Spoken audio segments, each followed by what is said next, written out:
All right, everyone. People can always tell when a meeting is about to start, and the facilitator can always tell when you can tell because the crowd gets quiet. And then we go, okay, it's time. um, I want to start by thanking everybody for taking the time to come here tonight. I know your time is valuable, and we really appreciate you taking a few hours out of your evening to hear an update on the treaty and to share your feedback and to ask questions. I also want to let you know that we are streaming this meeting live. And so welcome to anybody online who's watching this tonight. We also will be posting a recording of this meeting up online. So to anybody who's watching this after the fact, welcome and thank you for doing so. So my name is Brooke McMurchie, and I work with the provincial government Columbia River Treaty team, and I will be your facilitator for tonight. Before we get going on this evening, I wanted to take a moment and acknowledge our respect for and gratitude to the Indigenous nations in the Columbia Basin on whose traditional territory we're hosting this meeting tonight. To start us off for the evening, I'd like to welcome Natalie Allard. She is with the Ktunaxa Nation, and she's going to start us off with an official welcome for this meeting. Thank you, Natalie. Gisu gwellwaet gabinas gell. Hwsugell gwgyn i'n awsan mi at gi. Hwsugell gwgyn y llanig yn wakell Ktunaxa ac Makis. So I'm very, very happy to be here tonight within our traditional territory. I'm so excited for all of you to hear all of the various presentations and everything. A lot of them are actually Indigenous led, but that's not the end all be all.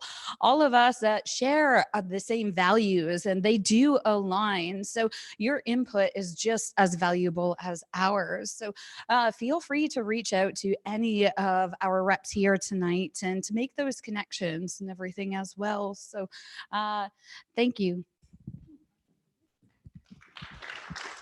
Thank you, Natalie. So a little bit of info on how this evening is going to go. We are quite honored to have the Honorable Katrina Conroy, Minister of Children and Family Development, as well as Minister responsible for the Columbia River Treaty, Columbia Basin Trust, and Columbia Power Corporation. She's with us here tonight, and she'll start us off with some opening comments.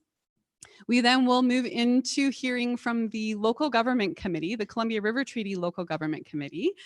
They will also share a few words about what they've been doing over the past little while, and they've got a project that they'll talk to you about. We'll then move into an update on the Columbia River Treaty negotiations. And we have who's going to be beaming in via video, the lead negotiator for the Canadian negotiating team, Sylvain Fabi. He will be joining us. Then we'll also hear from the lead for BC on the Canadian negotiating team, Kathy Eichenberger. And then we'll also hear from two members of the Indigenous Nations official observers on the Canadian negotiating team, Nathan Matthew from the Secwepemc Nation, and then we'll hear from Natalie again, representing the Ktunaxa. So once we've heard from all of those people about how negotiations are going, we'll have an opportunity to ask questions. For those of you tuning in online, unfortunately, we can't take questions in real time, but if you do have questions that arise, please email them to us at columbiarivertreaty@gov.bc.ca, and we'll answer them as soon as we possibly can. So once we've finished with the negotiations portion, we'll move into an update on the Indigenous Nations-led work to address ecosystems in the Columbia Basin. It's a huge body of work, it's ongoing, and it's at a stage where they are really keen to understand whether the work is going in the right direction, and they want your feedback on that. So in addition to hearing an update, we'll also have a little bit of an exercise, depending on how the timing of the evening is gonna go. We'll ask you guys to talk amongst yourselves at your tables and give some feedback on what you think of the ecosystem work that's happening. Once we wrap that portion up, then we'll move into the last portion of our evening, which is an update from the province of BC on how the province is working to address some of the key community interests that we've heard since we've been engaging with the public on the Columbia River Treaty. So it's a full evening. We'll definitely have time for questions throughout. Because there are folks joining us live online, we need to speak into the microphone. So when questions do arise, let me jog up to you and you can share your question or comment through the microphone. Um, and you notice that there is food at the back. Please feel free to get up at any time if you need to refill your plate or your drink. There's washrooms in the back of the room here, of course, emergency exit in the back and at the front here. Generally, make yourself comfortable. Let us know if you have any questions or comments throughout the evening. It's really great to see a full house, and thank you all once again for coming here tonight. So I think without further ado, I'm going to welcome the Honourable Katrina Conroy up to start our evening off again. Thank you.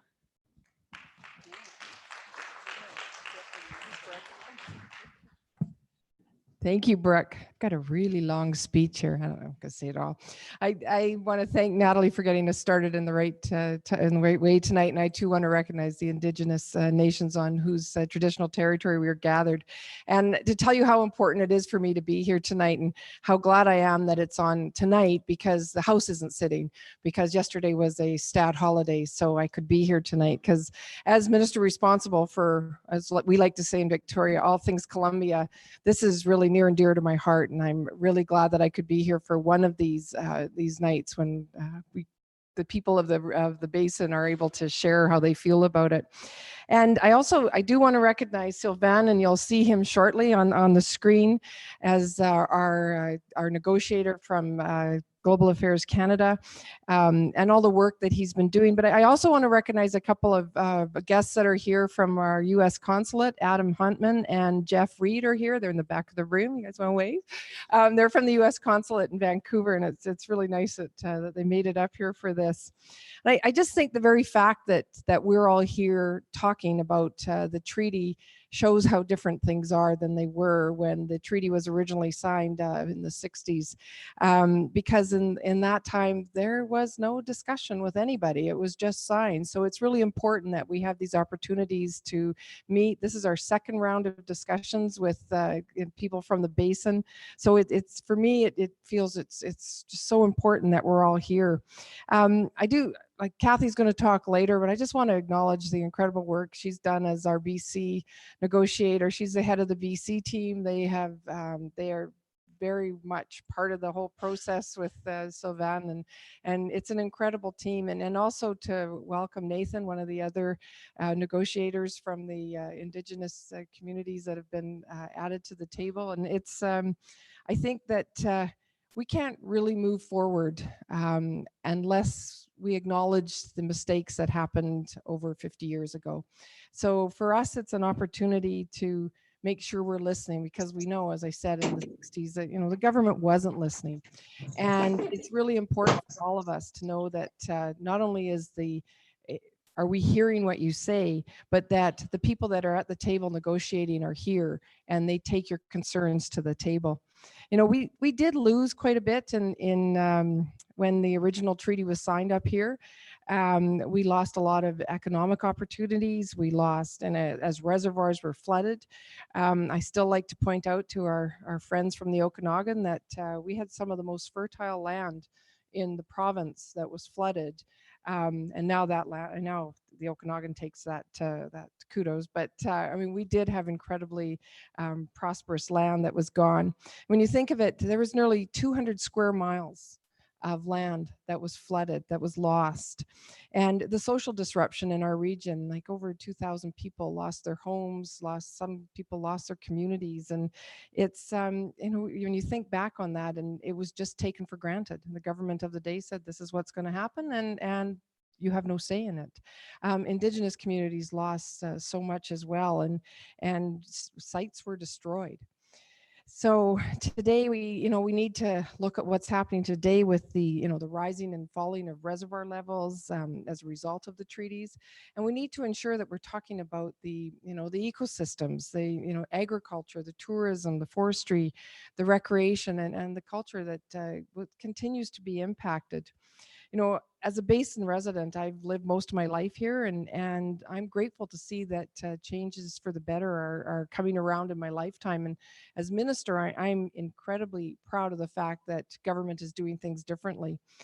Today we listen, we engage, and these community meetings are one example of how we're doing that. And it's a process that's continued from the former government started this. I'm happy to say that we're proud to continue to build on the work that was done by the former government. In 2012 and 2013, those discussions were started around the basin of what was going to happen with the treaty. And last year, when the negotiations started, we again said that we needed to have these discussions and had a series of 12 negotiations around the basin, or discussions, not negotiations. Kathy would get upset with me if I said people could come to the negotiations, they're secret.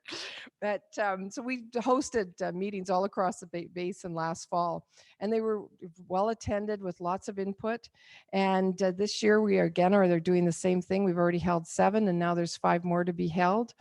And I think that it's really important that people have an opportunity to talk about the negotiations, although what actually happens at the table is confidential. I think anybody that's been involved in negotiations recognizes that. But it's important to hear what the issues are so that those issues can be brought to the table. But we also, if you can't, I'm telling this to the people that are apparently out there in social media land or somewhere out there watching apparently, but we also have quarterly e-newsletters that people can access to keep people informed about the negotiations, but also about other things related to the treaty. And we have online, you can phone in, you can contact people. So, and I'm sure Brooke's going to tell everybody how to do that. Yeah, she's nodding her head. Good. After it's over. There's even a Twitter account. So if we're going to tweet out what's happening with the treaty. We've also got lots of input from local government, and Linda Worley, and this is her region. Where's Linda? Where are you sitting, Linda? Way at the back. There she is. So Linda's going to speak after about the local government committee. And I know there's some representatives here tonight about the local government committee, and they've been a real strong voice for constituents throughout the entire basin representing local government. We also have another committee called the Columbia Basin Regional Advisory Committee, but we just call it CBRAC because ministries love acronyms all the time. So that also, it's made up of experts as well as lay people from across the region, and they get together. And I know that Linda's going to talk a little bit about the CBRAC as well. And there's some members here tonight, because it's really important for us, as a ministry, that we are hearing those voices, that we're hearing what's happening, and it's something that should have been done half a century ago. In this process, one of the things that we hear from time, we continually have heard from the time that I became minister responsible, and when I was the critic responsible since 2005, when I was first elected, I've always been the critic responsible. We've always heard loud and clear that in any modernized version of the treaty, that we have to address ecosystems. And we agree with that. And I think that that's what's really important is what you'll hear tonight, as Natalie has said. Natalie and Nathan Matthew will talk about ecosystems from the Indigenous perspective. And it is so important to hear that for everyone. Also, I think that it's important to acknowledge the role of the Indigenous nations that are at the table, because they, as well as everyone else, had absolutely no say what happened many, many years ago. And I want to thank the federal government for agreeing that the nations, the 3 nations from our basin, should be involved in the negotiations. It was an incredibly important step, and I think it demonstrates Canada's and BC's commitment to the United Nations Declaration on the Rights of Indigenous People, and something that the collaboration, it started in 2018 actually, where representatives of the 3 First Nations were at the table talking with the negotiators about what, from their perspective, what the issues were. And I think now that they are actually observers at the table, it even strengthens those positions. And it strengthens our position as a government, where we just introduced in the legislation to implement the United Nations Declaration on the Rights of Indigenous Peoples here in BC. And I think it's really important to acknowledge the collaborative spirit and inclusiveness that's needed today and throughout the basin. One of the other things last year that we heard, that we still need to acknowledge and recognize what was lost with our treaty dams.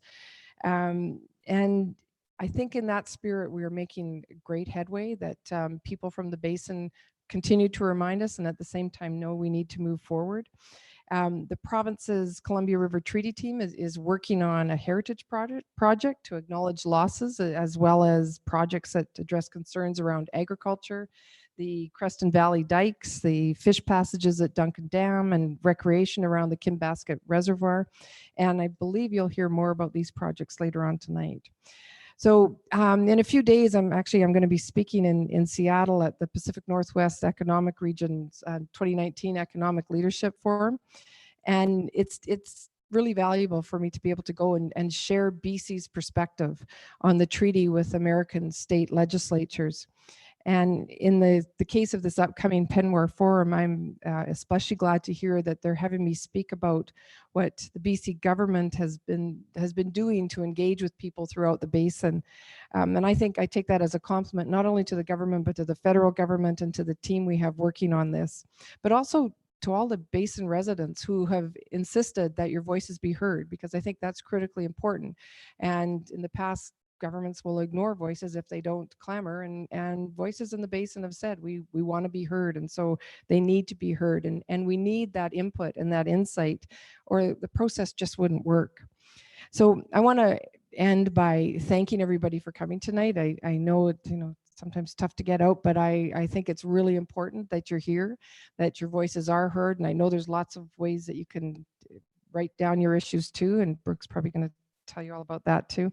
And the fact that it's live streaming and it's on YouTube, and people from across the basin can make sure if they can't make it to the meetings that they can be heard.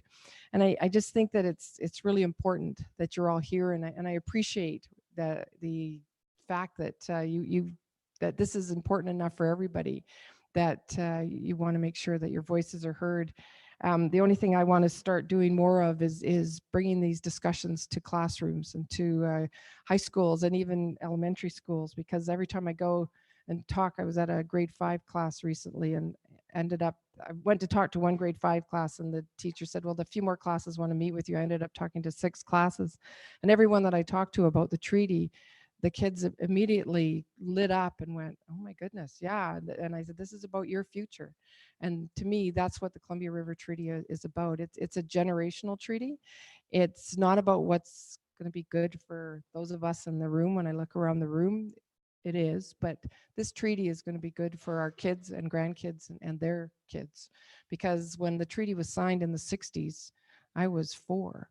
And here I am at, okay, I'm 62, and it's affecting us. It's affected me all those years. And so it's going to affect those kids for years to come. And so I think this is something that's going to take some time to negotiate. We got to make sure we do it right. And we got to think of those generations to come when we're doing those negotiations. So thank you for everybody for coming tonight.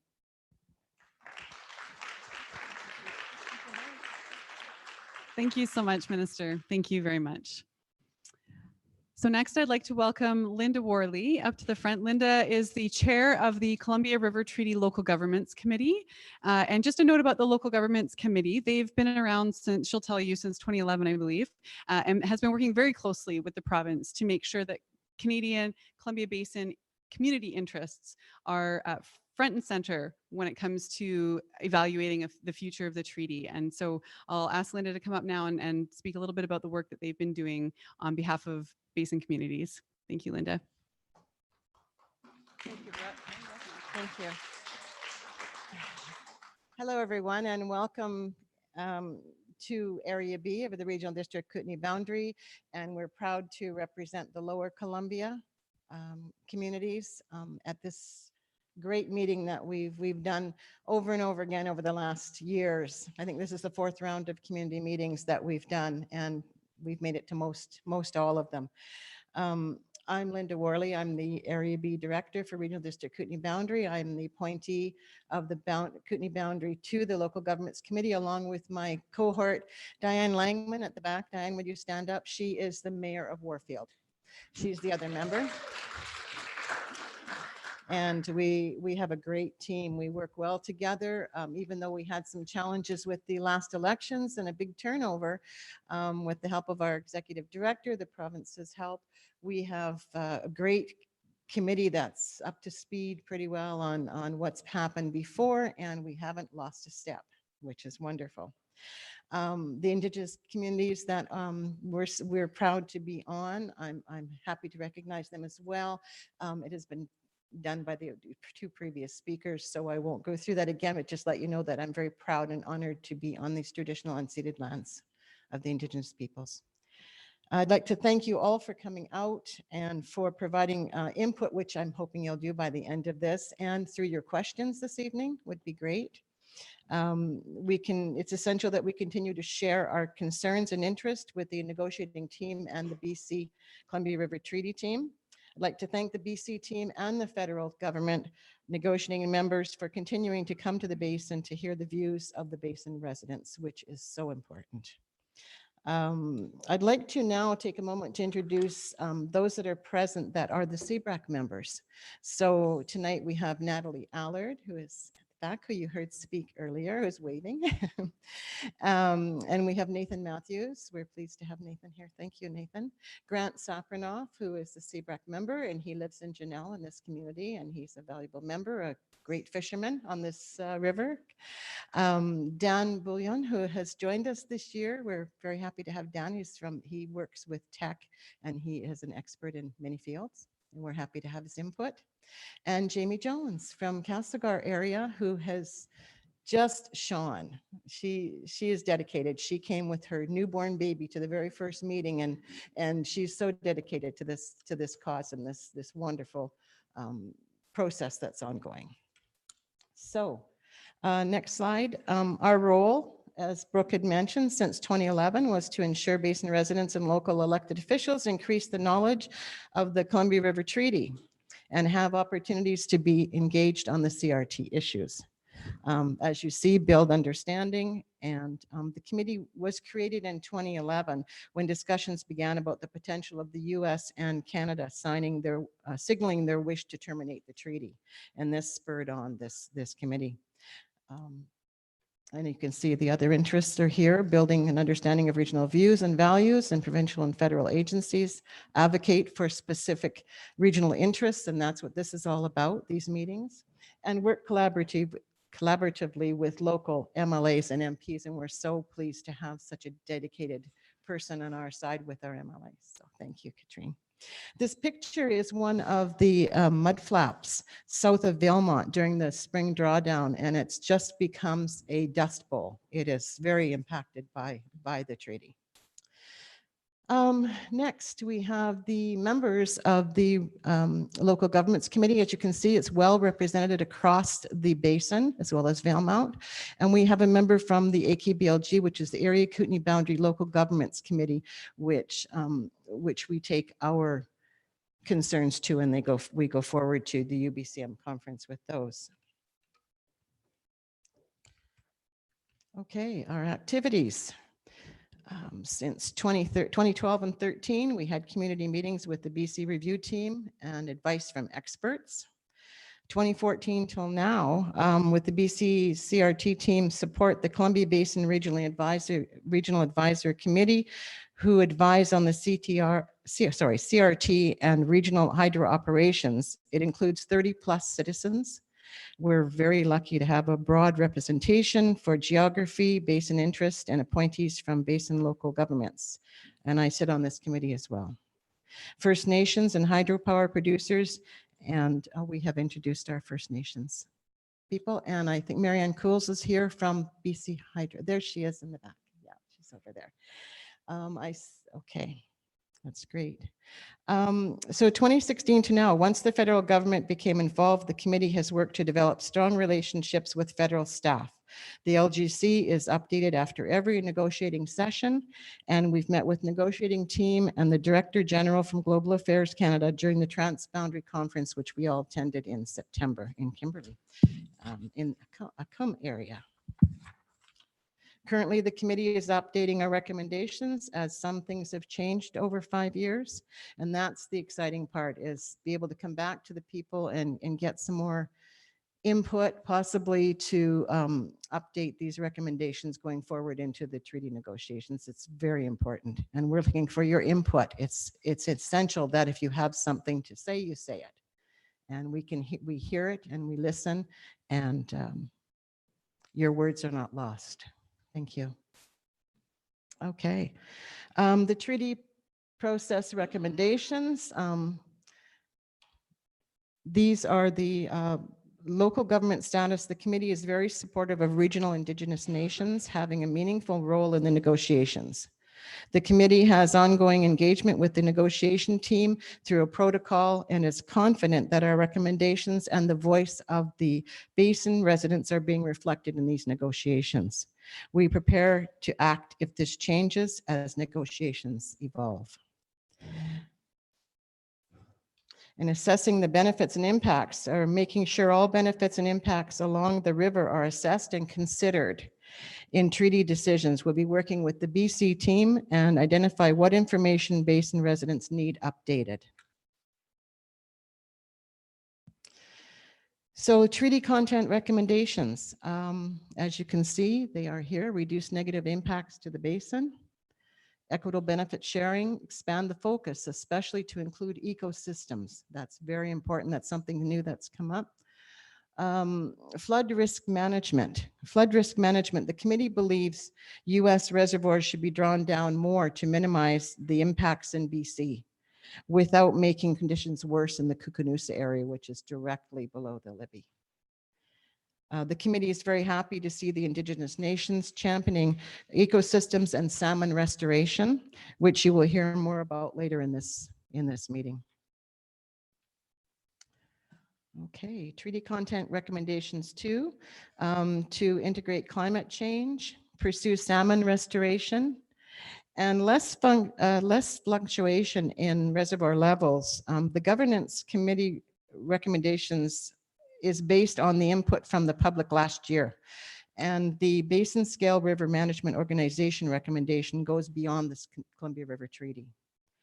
The picture is of the swimming area of Nakusp on the Arrow Reservoir in 2016 when it was drawn down deeply for dry year operations. Domestic recommendations, mitigate compensation for negative impacts, community economic development, meaningful ongoing engagement of the basin residents, and Kookanusa Reservoir. We've always distinguished between treaty issues discussed above, which involve BC and the US, and the domestic issues we need to work on in BC. The first 3 are self-explanatory and have not changed. The Kookanusa Reservoir is created by the Libby Dam in the US. It was a latecomer to the treaty, so it's not managed as other reservoirs are authorized by the CRT. We don't think this is right, and we'll be working to address issues such as ongoing debris removal, recreation access, management, and agricultural development.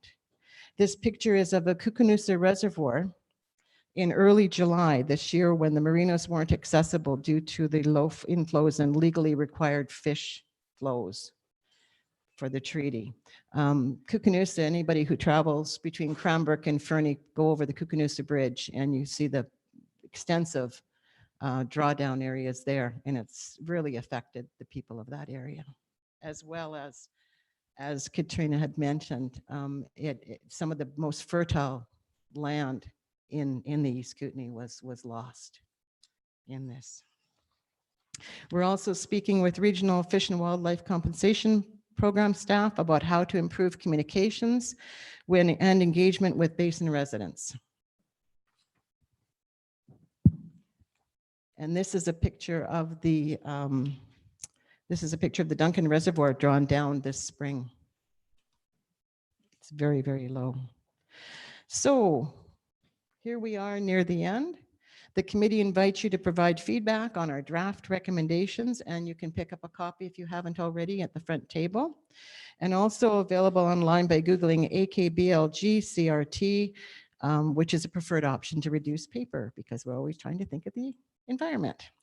Send the feedback by email or mail or chat with us after the meeting.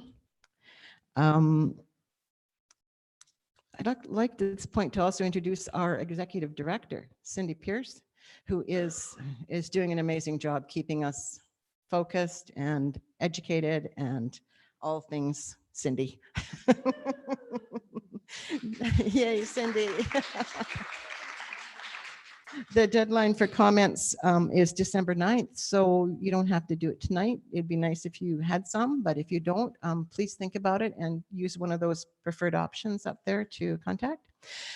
For questions or feedback, you can contact myself at that email address or that phone number, or Cindy Pierce, our executive director, and she will relay anything necessary to me and fill you in on anything that she knows, which is just about everything. So this last picture is the Columbia River Reconnect mural, and it's at Trail Memorial Center. Probably most of you have seen it. It covers 10,000 square feet, 6 walls, 3 varying aspects. It depicts the complex relationship between the natives and the humans and nature, the early natives, I should say, and their impact on this beautiful river. It's the largest river in North America, and water flowing from the hands in the picture on the right, it depicts and symbolizes that the future of the river is in our hands. And anything that we do now toward the future for those following us, it will mean the future of the river is in their hands. And as long as that mural is there, that is a representation of it. And Gord DeRosa is here this evening. Gord DeRosa has been very impactful all the way along with knowledge and his input. And he actually was involved in why this was created, I believe, through a trip. Would you like to say something to that, Gord? Hang on, Gord. Hang on. People can't hear you online. Thank you. I can't recall, well, just a minute. I brought something for you. That's the actual trip we made from Canal Flats to Astoria a few years back, and it was a combined US-Canada troop of 49 people, only 3 from Canada.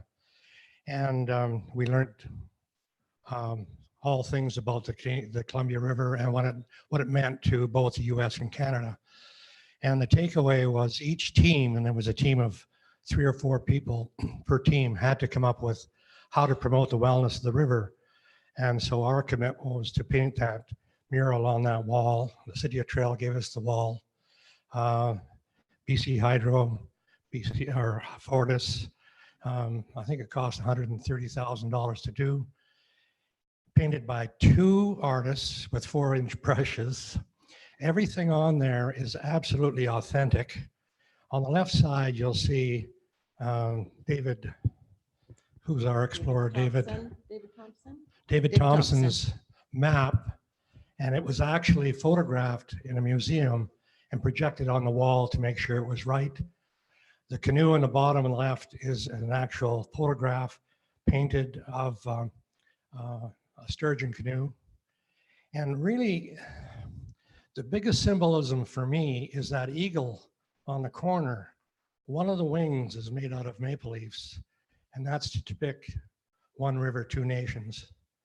And so our commitment was to get that done, return the salmon, and promote the reestablishment of a transboundary passage, because we have no way of getting our boats south, and they have no way of getting their boats north. There's no port of call on the Columbia.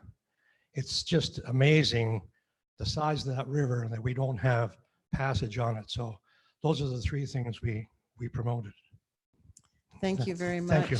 Thank you. It's been a great journey so far, and that's going to carry the journey on for the future. And thank you for your work on that and the inspiration. We tend to criticize the Americans, and we don't think about them. I saw a completely different, I came away with a different attitude towards the Americans and how they cherish the Columbia River, and they protect it in every way means they can. And this treaty, it did nothing other than take the floodwaters out of Portland and store them in Canada. And they recognize that, and they use that water to their benefit, but they do it with a lot of respect. So I just urge you, if you have a moment, go online and put in Reconnect Mural Trail.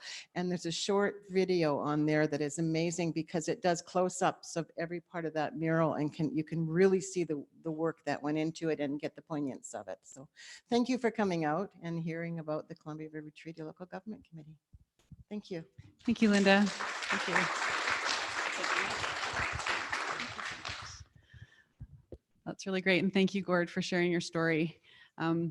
So now we will move into the portion of the evening where we'll hear an update on the Columbia River Treaty negotiations between Canada and the United States.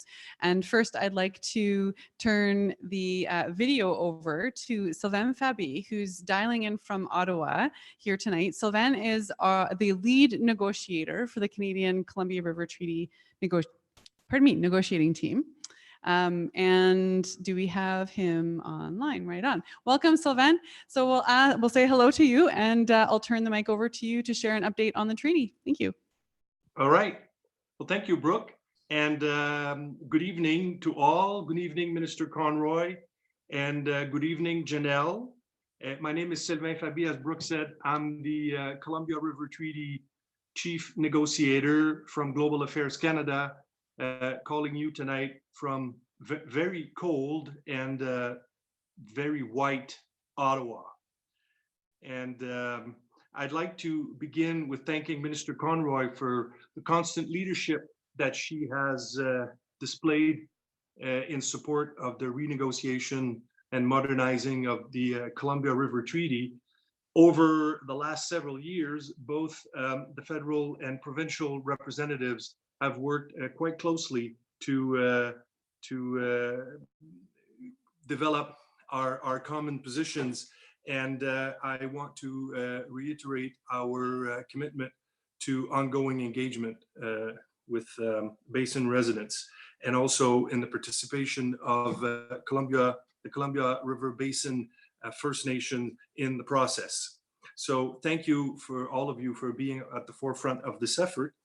And as I said, the Government of Canada is pleased to continue our involvement in these community consultations. It remains our goal to engage with Basin residents throughout the CRT modernization process so that your voices are heard. And as you know, we were in the Basin in September for the 8th round of negotiations with the United States. These negotiations were held in Akam near Cranbrook and provided a very good base for our discussions and deliberations with the Columbia River Basin in clear focus and reminding us of the importance of our work. Right after the negotiations, I attended the Columbia River Transboundary Conference hosted by the Columbia Basin Trust in Kimberley. And I want to thank the organizers, because this conference was quite informative and inspirational, and members of our team gained, I felt, some pretty good insight, including through our interactions with Basin residents, students, and Indigenous Nation representatives. And I was also pleased that other members of our delegation were able to participate with other members from the federal government and the provincial government and various Indigenous Nation representatives. And I would also say that I met with some members of the U.S. negotiating delegation who participated also in the conference. But before I begin to give you an update on the negotiations per se, I'd like to underline 3 important milestones that we hit last year. Some of you have heard about them, but I think it's good that we reiterate them. The first one happened in April 2019, when representatives of the Ktunaxa, Secwepemc, and Silk Okanagan nations were invited by the Minister of Foreign Affairs to join the Canadian delegation for the CRT negotiations. And until since then, the First Nation representatives have been part of the last 2 rounds of negotiations which is this past June, and the one I just mentioned in September. I can say very honestly that their presence has enriched our discussions and contributed in crafting much stronger negotiation position that reflect a more inclusive perspective, a perspective that unfortunately was lacking when the treaty was first negotiated in the 1960s. The three nations are part of all of our pre-negotiation meetings where we develop the Canadian positions for the negotiations. They participate, they attend these negotiations with the United States. They are in the room when we caucus during the negotiations to discuss what has been presented to us by the United States. And also at the last round, you'll hear more about this tonight, they presented themselves on two topics we know are critical to the basin, which are ecosystems and salmon reintroduction. The second important milestone for the year took place in late July when our 5 governments, which is the federal government, the provincial government, the Secwepemc, Ktunaxa, and Syilx Okanagan nations signed a 3-year commitment to study the feasibility of reintroducing salmon in the Upper Columbia. They signed, we all signed a letter of agreement to work towards that goal. And we felt that it was a historic moment for all of us and made in a true spirit of partnership and reconciliation. And finally, we offer our congratulations to the government of BC, like Minister Conroy mentioned earlier, for the introducing their landmark legislation to implement the United Nations Declaration on the Right of Indigenous People. And this is a hugely significant step towards a step forward, and one that would help, I feel, shape our approach on the Columbia River modernization, Columbia River Treaty modernization process. Now I'll give you a little bit of an update on the last round of our negotiations. As I said, Canada hosted the United States for the 8th round of the negotiations in Cranbrook from September 11, 10th and 11. And it was both, as I said earlier, a deliberate and easy decision to hold our negotiations in Akam because we wanted to ensure that as much as possible, we're in the Columbia River Basin, the region that bears the direct impact of the CRT. You'll remember that our first round was held in Nelson, BC last year. And I feel our discussion in Akam were fruitful. I feel that there's a positive spirit of collaboration as both our countries continue to exchange information and technical details towards a realistic understanding of each other's interest and concern as we progress in our negotiation. And I feel it every time we discuss it and we meet, it's a highly complex and complicated treaty and process. So the work we're doing now and the work we've been doing for the last many months has contributed to, like I said, getting to know more what each other think and how they approach their position. But more specifically, in September, our discussions, the first issue was ecosystems. We discussed ecosystems, and we're gaining a better understanding of both of our countries' approach to this issue. And Canada's Indigenous Nations representatives delivered an ecosystems presentation along with BC to demonstrate the work that has been done and the collaboration between different levels of government. And notably, the US now also recognizes the importance that Canada has placed on the issue of ecosystems. And believe me, I've made it clear with the US that this issue must be considered, dealt with, and included in the work we do and in the new instrument that we negotiate. And I believe that we've laid the groundwork for further thinking and deeper collaboration in the context of a modernized treaty. There's a lot of work that remains to be done on how to address ecosystems. My First Nation colleagues will talk to you later on tonight, but it's not a reason to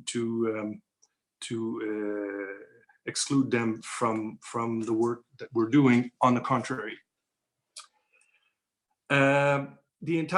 The Canadian delegation was also very pleased to see that the United States had invited representative of US tribes to attend the negotiations. So we had a representative from the Kootenai tribe of Idaho, the Confederated Tribes of the Colville Reservation, and the Confederated Tribes of the Umatilla Indian Reservation. They participated in the negotiation, and they spoke also about ecosystems, primarily centered on flows for fish, that the US has undertaken in the basin, including some transboundary work.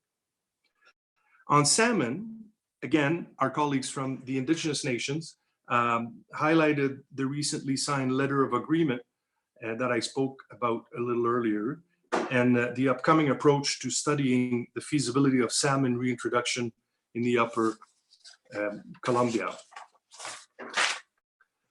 I'll defer, like I said, to my Indigenous representatives, colleagues at this meeting to provide more detail on that issue. Finally, as we've done in earlier rounds, we also continued discussions on flood risk management and hydropower. And I'm reasonably pleased of the progress that we've made on both these issues.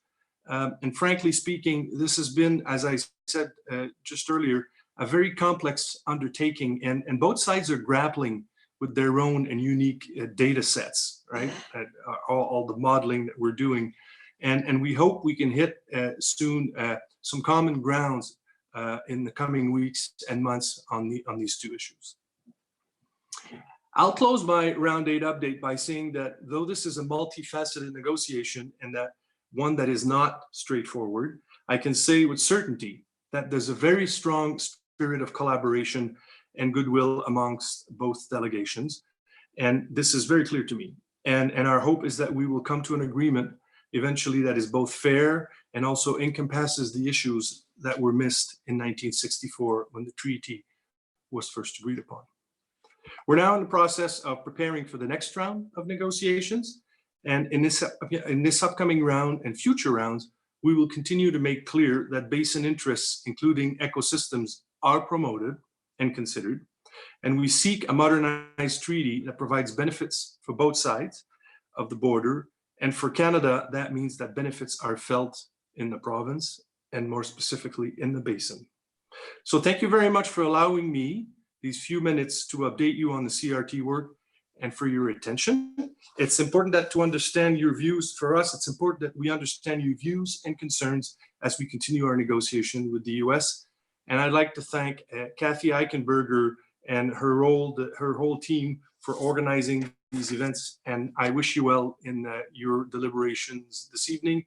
And we look forward to updating you again. And finally, I'll be pleased to stay on for the Q&A session. So thank you again.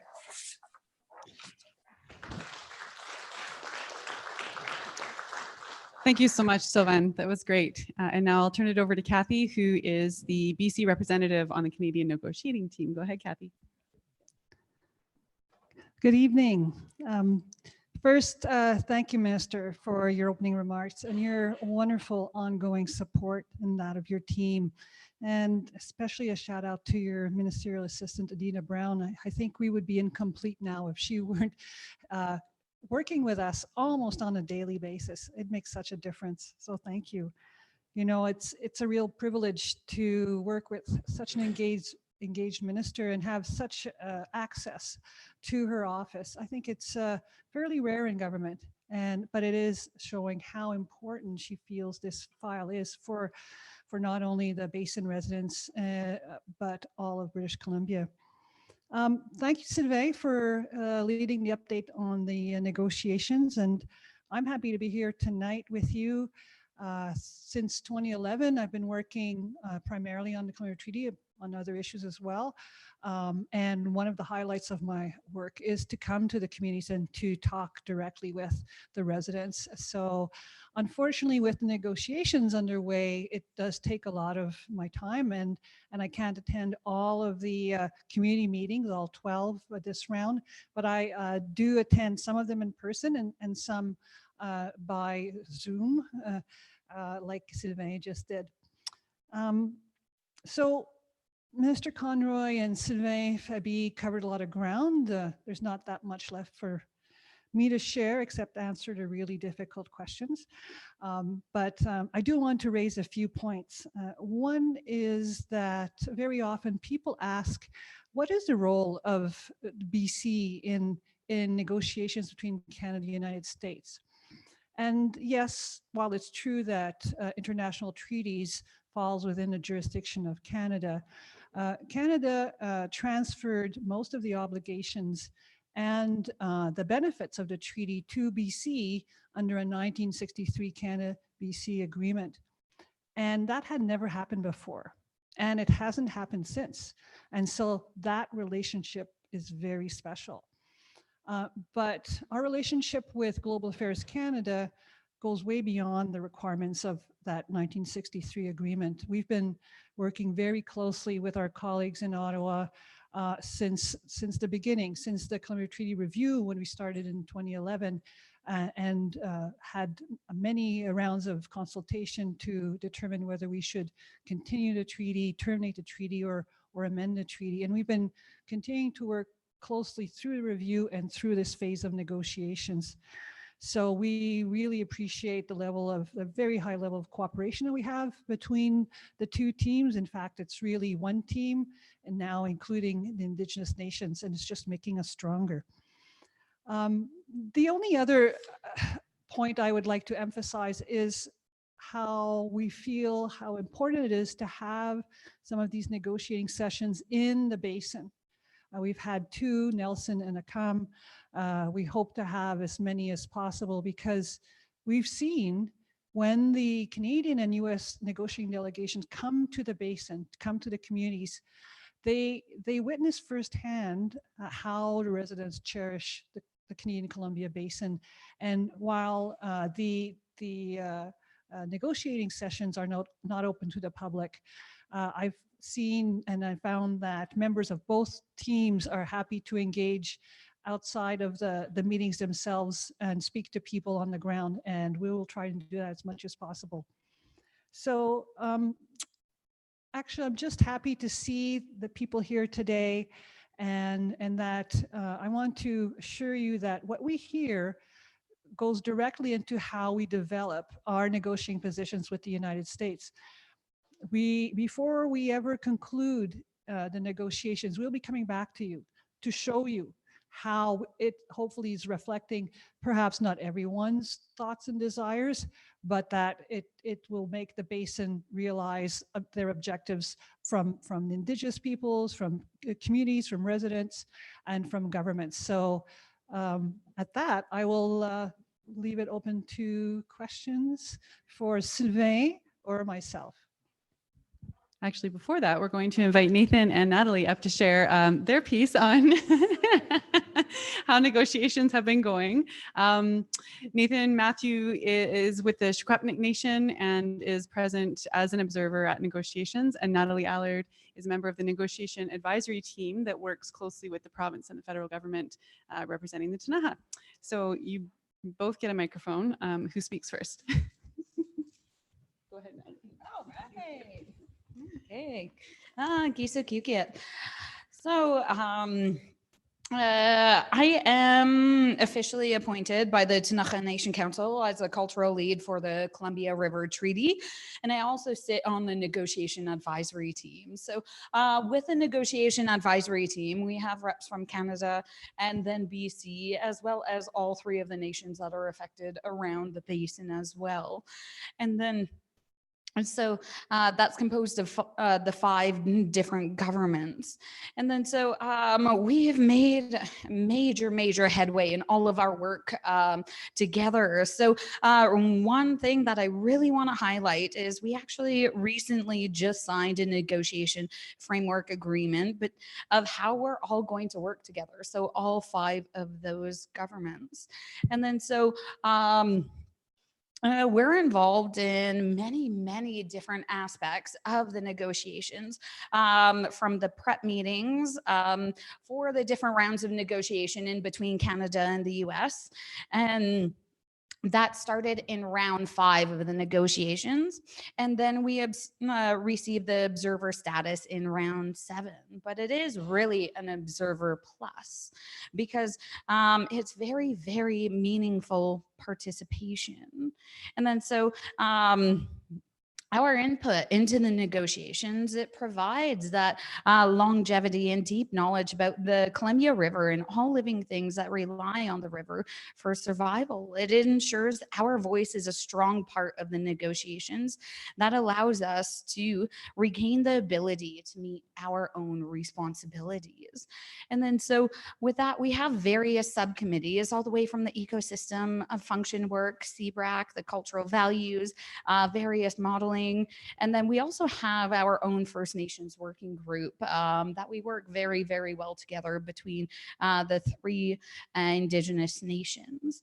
And so with that being said, there are many other highlights like the negotiation framework agreement, the Salmon LOA, which you'll hear about later on, the observer status, and everything so far, it has been very effective and very efficient.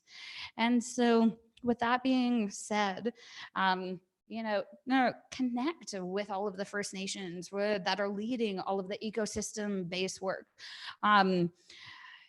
Learn, participate, because, along with all of you, this is not just our job, this is our life. So, tachas, thank you.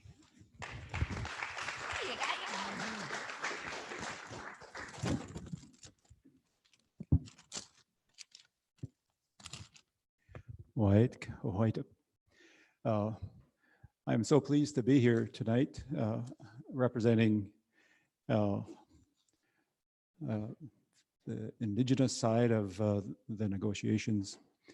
And in many ways, gaining a better understanding of what your interests are. That's why I'm here, to get a better understanding of the impacts of this Columbia River Treaty on local residents. And it's certainly fascinating. And Genelle, I finally made it. And I represent the Secwepemc, or the Shuswap people. And I come from a small village reservation north of Kamloops, near Barrier. And our division within the Secwepemc Nation actually takes in that area between Valemount and the Big Bend area toward Revelstoke. And so that's how I get a representation in that it's our territory. And the other Secwepemc nations that are involved, their areas, are the Shuswap Band itself in Vermeer, and the Secwepemc Lakes Division, that is the lakes, the communities around Spallancheen, the Shuswap Lake community, Adams Lake, not Enderby, but Little Shuswap, those areas, they all had very strong ties to the Columbia Basin. So that's why we're here. And I'm one of the observers that has the privilege to attend all of the functionings and, like it was expressed before, take part in all the strategies of Canada, BC Hydro, in terms of how do we get the best possible deal for Canada and British Columbia and the Columbia Basin. through these negotiations. It is truly fascinating. So it's a privilege that I have. And the other observers are Bill Green from the Tanaka and Jay Johnson from the Syilx Okanagan. And like, I'm sure you must wonder, why are you here? What's the Indigenous involvement in this stuff? What's the big deal? Well, times have changed. Just like when they decided to flood your valley, the rights of the people here seem to be ignored, and the voices were not heard. And you have not forgotten that. I think that's why you're here in large part. How can we make a better place through the operations of those dams and those reservoirs? And that's part of our responsibility. It's the same with the Indigenous people. When the treaty was originally negotiated, we weren't even a second thought. Today we are. Times have changed.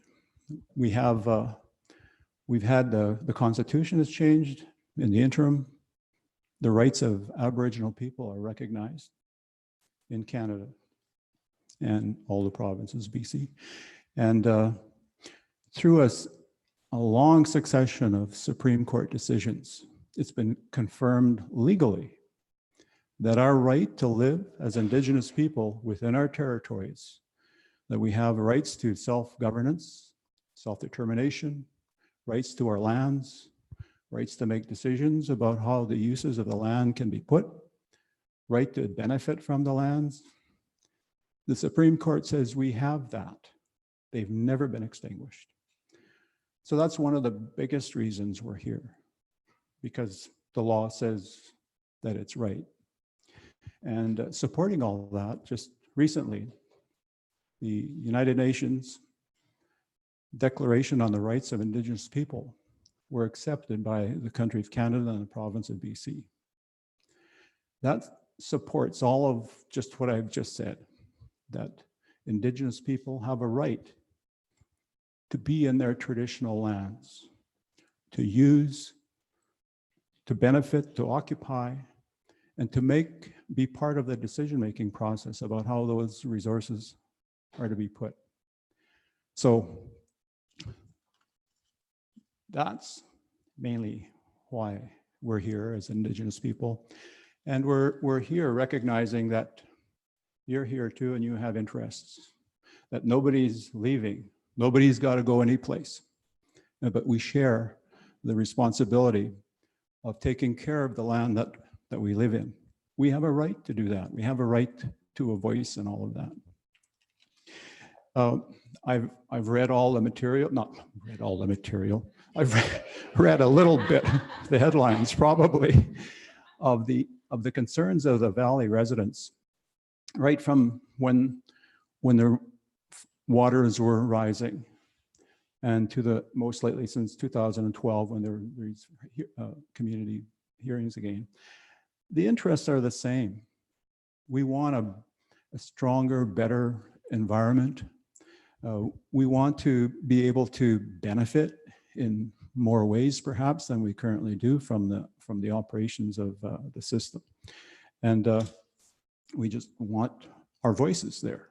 So very much the same issues. And I've gone to Jaffrey, Cranbrook, I'm gonna be in Nelson tomorrow night. And the message is very clear about what the residents are interested in.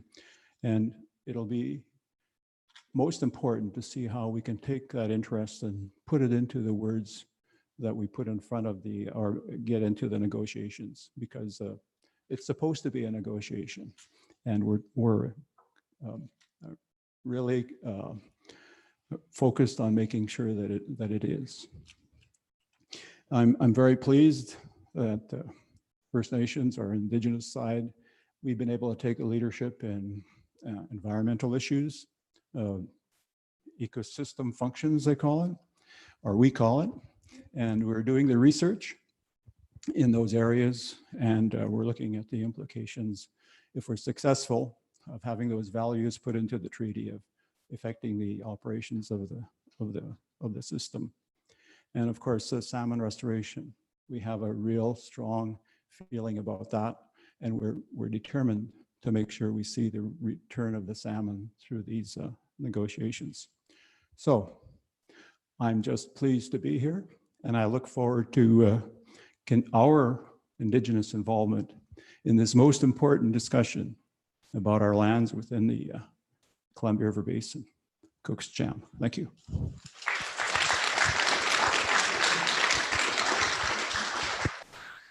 Thank you so much to Nathan and Natalie for that.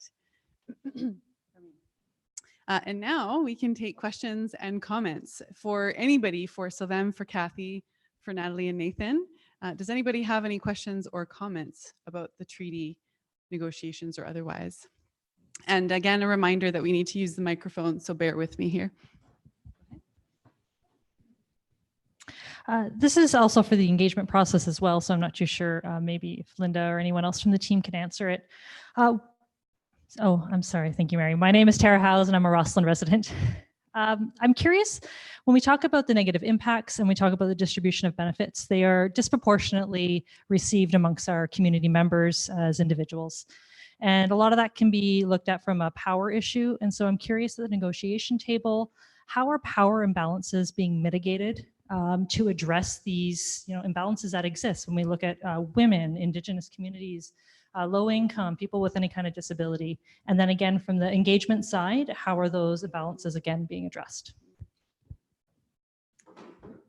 Thank you. Would anybody like to? Kathy standing up. I'll pass the mic over to her. I knew I'd get the tough questions.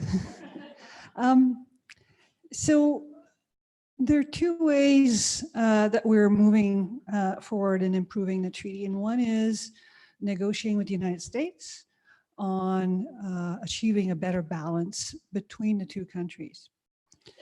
The other way is how we want to address balance within the Canadian Columbia Basin. So there's two streams, and we are working on both streams, and you'll hear a little bit more from Ingrid. You'll hear about ecosystems. With regards to the power imbalance, if I think I understand you correctly, that has more to do with governance, engagement, community input, if I'm correct. And that's a conversation that we definitely are having and are prepared and willing to have with Indigenous people, with all the residents in the basin. We think that our relationship, a strong relationship with the CRT Local Government Committee is one way of having a back and forth a relationship in improving the treaty domestically, operations domestically. The same thing with the Columbia Basin Regional Advisory Committee that have residents respected throughout the entire basin. There are people like yourselves who are dedicating their time to talk about not only input for negotiations, but also how the operations, the domestic operations, are affecting them and their communities. So those are examples of how we're changing the discourse a little bit to opening it up and being more inclusive, and we're always happy to hear of more suggestions and more ideas. I know that at the Columbia Basin Transboundary Forum, there was discussions on governance around the CRT, but also on a basin-wide governance. And I think that those Today, that's also what makes it very different than it was in the 1960s, that we are open to having those discussions. Thank you. Any other questions? And a reminder that Sylvain is still with us. Okay, so we've got 1, 2, 3. You go ahead. Norm Gabbana Trail. When I look at the clock, it's been an hour and 15 minutes, and we've done a good job massaging our back. I think a report of the status quo is required. What are we getting now from what we provide? There's got to be a number for that. all the rest you can deal with emotions and opinions, but they're nothing. The more you have to attach something to numbers of return of investment or investment period. When do we find out something like that? That's a good question. So Kathy's making a move. All right. So what we get right now is we got for flood risk management for 60 years, the US got flood risk management services and we got $64 million. BC did. Every year, because of how we manage flows to increase power generation in the US, we get a share of that electricity, we'll call it, and it's sold on the market, and the provincial government gets between 130 and 150 million dollars a year. That is what we're currently getting. We believe that the treaty operations, the treaty benefits go beyond flood risk management and power, and that's the discussion that we're having with the US currently before the negotiations and continue to have with them. Okay. And maybe I can also add that the negotiations have essentially just begun, and there'll be much more of these engagement processes as the negotiations continue. So stay tuned for more answers to your questions, I would say. I saw another question back here. Yep. Hi, my name's Mark Laver. I'm the Economic Development Officer for Castlegarden District. My question deals with power generation and local economic development. What has been done to ensure that there's enough power to support economic development locally? It's very difficult to get insight into what is available from the utilities, and I get the sense that Castlegarden Trail are maybe at their limits.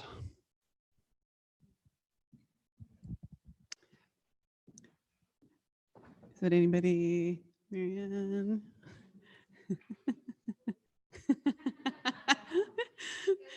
I know, I think you should say. I'll just stay up here. I'm surprised at your question, actually, because my understanding is that BC currently has some, at times, surplus power, and that access to electrification hasn't been an issue. In fact, the province last year, or is it this year, has embarked in a very aggressive electrification program in order to achieve our greenhouse gas target reduction targets and our climate change targets. So I haven't heard in the past that there was a curtailment or insufficient power to sustain or promote economic development, but we can certainly connect you with people to help you help answer that question if you'd like. Okay.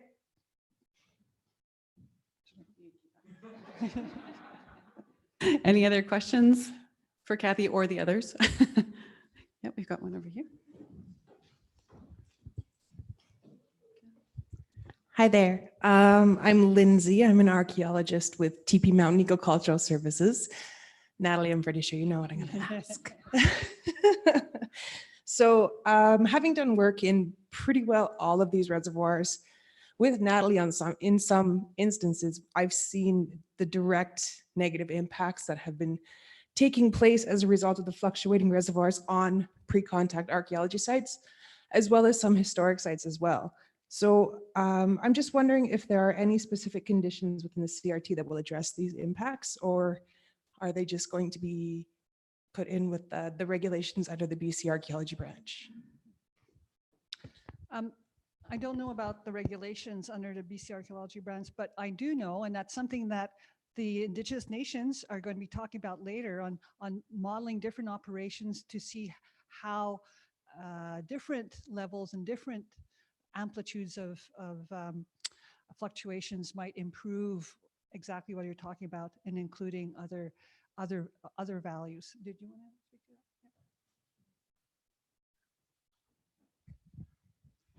The Indigenous nations have engaged on a number of research projects, including those that would support cultural values, specific to archaeology.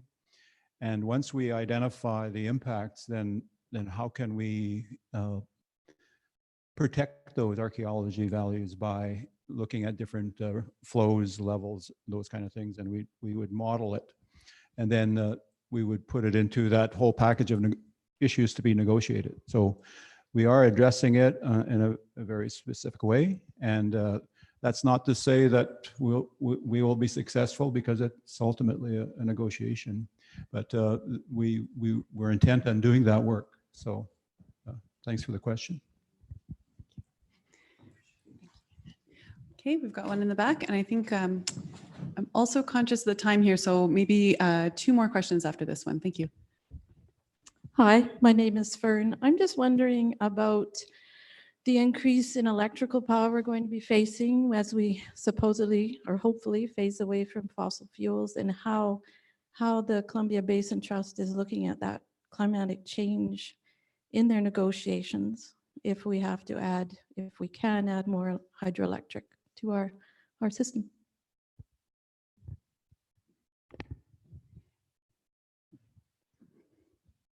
I have no volunteers. I think the thing, if there's enough silence, then Kathy will eventually answer the question. But I think. So you were talking about the Columbia Basin Trust. So they aren't involved in the Columbia River Treaty negotiations, so I'm not able to answer your question. But if you could write it down or email it, we can get the trust and ourselves in contact with you directly to answer that question. Okay? Okay, appreciate it. Okay. Any other questions or comments? Okay. So in view of all this, and playing the scenario that we're the Ayatollah and could have what we wanted, what would be the first 3 or 4 major changes to the existing treaty that we'd like to see?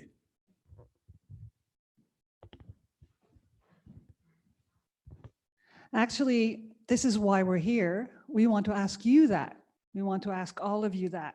If you were the negotiators, what are the key changes you would like to see going forward in the treaty? What does the treaty look like for you? What you would like it to look like in 20 years, in 30 years, in 50 years? Because we are working towards a better treaty for future generations. So that's why we're here. We're asking all of you, what would a better treaty look like? Thanks, Kathy. And maybe I'll provide a little bit more context as well to that, in that we started that conversation in 2012 with the Columbia River Treaty Review. We conducted a series of in-depth consultation to ask basin residents, first of all, whether the treaty should continue, be terminated, or continue but with improvements made. The result of that consultation was that most people in the basin that engaged thought the treaty should continue, but it should be modernized to reflect the needs of the basin today. We've since gone out and done other rounds of public consultation, including 10 meetings last year, where we asked that question very specifically. These are all of the things we heard in 2012 and 2013 that mattered to you. There's an extensive report as well that I can make sure that you have, but it's also available on our website. And it lists all of the key concerns from basin communities. And when we went back last year to all of the communities, we asked the same question: are these the things that you are concerned about? Are these the changes you want to see? And is there anything missing? And there's a report on that as well that's actually printed in at the back of the room here. So if you would like to learn more about what we've heard so far from basin residents, I encourage you to look at that report. And tonight we're here to share the work that's been done on some of those key issues. The next presentation, which I think we can move into to hopefully start to answer some of your questions, is specifically on improving ecosystems in the Columbia Basin. Other things that we've heard are the strong need to acknowledge what was lost when treaty dams were put into place. And Ingrid's going to talk a little bit about what we're doing to address that, as well as some other specific interests. So good question, and I hope that we can begin to answer some of your curiosities, and happy to point anybody in the direction of some further materials to share what we've heard so far.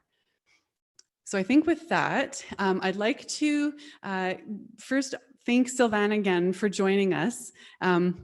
What is it now? So it's almost 10 o'clock his time in Ottawa, and he's joined us to make sure that he shared his thoughts with you guys and an update on the treaty. So thank you very much, Sylvain. We give you the chance here to say a few closing remarks before you sign off for the evening. Okay, well, thank you. As I said earlier,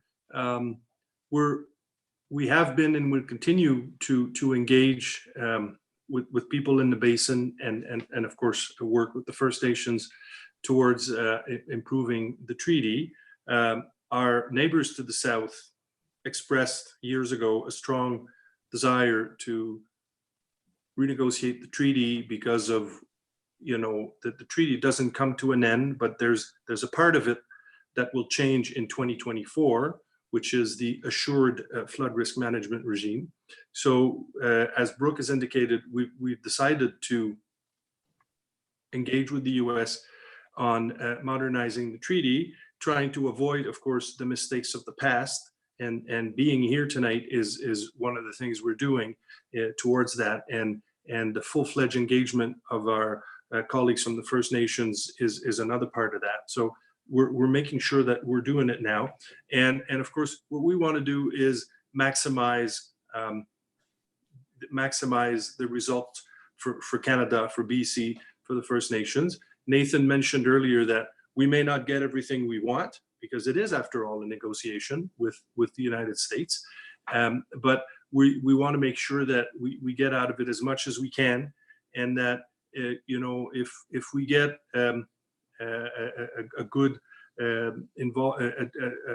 if we address properly and improve ecosystem functions, that is one of our objectives, and that would be part of our success. So again, I'm very happy to be here and to be able to listen to you. I and other members of my team will continue to do so. And of course, I want to say that, as you know, in 1964, Canada and BC negotiated an agreement whereby BC agreed to implement the treaty and would get in return all of the benefits. And that treaty, that agreement that we have with BC, drives our collaboration. Why do I say this? I say this because your provincial government is extremely strongly and constructively engaged in the treaty with us.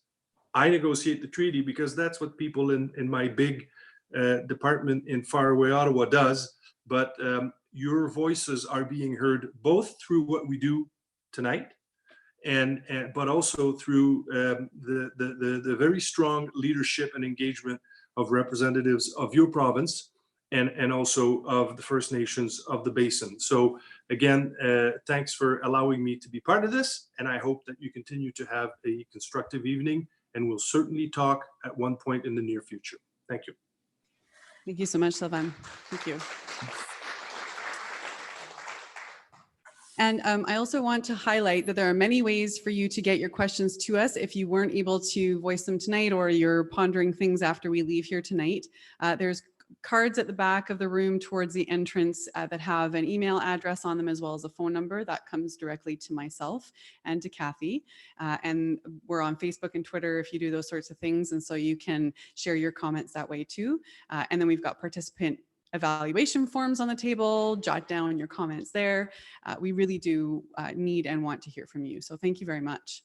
So now I'd like to shift into a really exciting portion of the evening, depending on what your interests are. But I'd like to welcome Michael Zimmer up to the room. So Michael is a biologist with the Syilx Okanagan Nation, and he's going to share an update on the efforts to exploring feasibility of salmon reintroduction in the Upper Columbia Basin, as well as the Indigenous-led work on ecosystem function in the Columbia Basin. So I'll just pass it over to Michael to speak a little bit more. Thank you, Brooke. And thank you, Basin residents, for coming out, and as well as Minister Conroy and my fellow collaborators from the Shipapna and the Tanaha Nations. I work for the Okanagan Nation Alliance Fisheries Department based out of Castlegar. I've been working for them for about 7 years, and we've been doing some pretty exciting things. Of course, salmon, all the indigenous tribes along the Columbia are salmon people, and the Syilx. As you may know, we've had this, the Okanagan sockeye recovery story, which I've shared. I've done numerous talks throughout the basin here and shared it with many people, and they're pretty excited. The excitement level is pretty high in terms of the salmon story. So I'd like to share just a little snapshot of what we've been up to in terms of this letter of agreement that's been mentioned a couple times. So who do I wave to? Right there. Okay. I also just want to send a shout out to, it's Katrina from Tanaha. She got held up in weather. We're supposed to share this talk, so hopefully I can do it justice. So is that the first or that's the second one? Okay, so let's go move on. Let's see what was lost. So this is just a tremendous story in terms of loss, in terms of culture, opportunity, food. There's been there's a joint fish passage paper was prepared a few years ago, and you can find it online. I can provide a link to Brooke, and it can walk you through some of these elements that I've just kind of pulled out of there. So what was lost in terms of the Columbia River? It was one of the most renowned salmon rivers on the planet.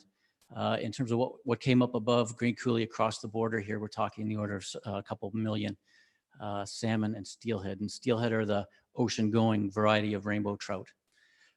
Thousands of streams, miles of streams and tributary habitat were essentially cut off.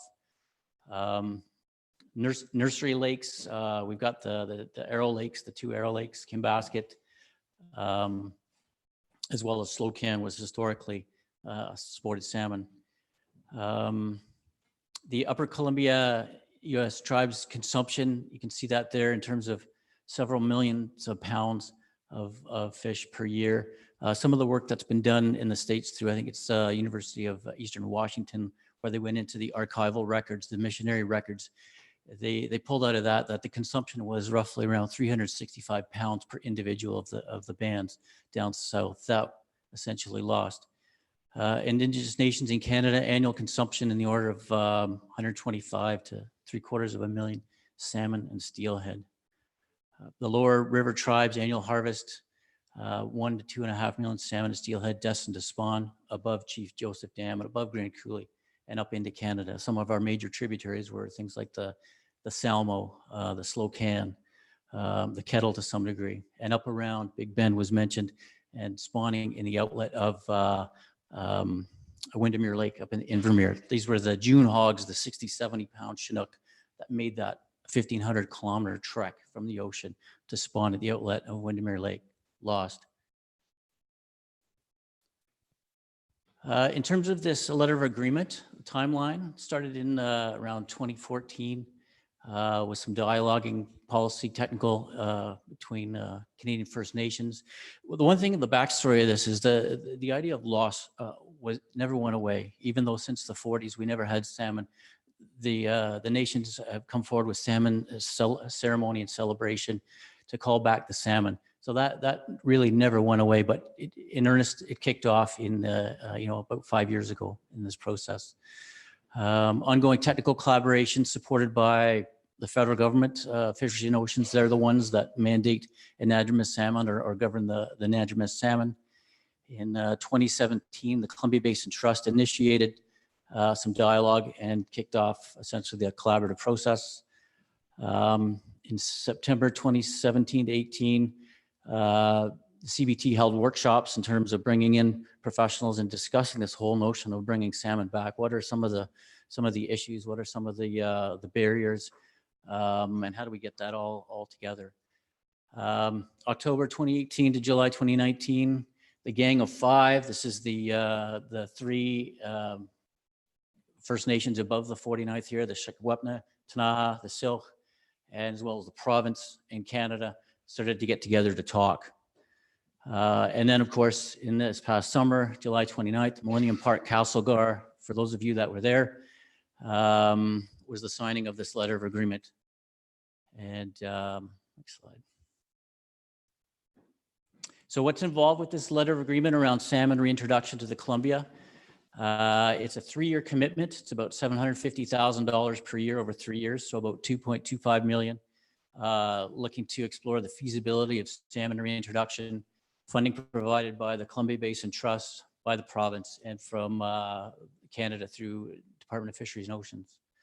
Under the letter of agreement, the parties will develop a strategic direction and 5-year work plan, including responsibilities, timeline, budgets, and funding strategy. Working on that right now with an implementation team.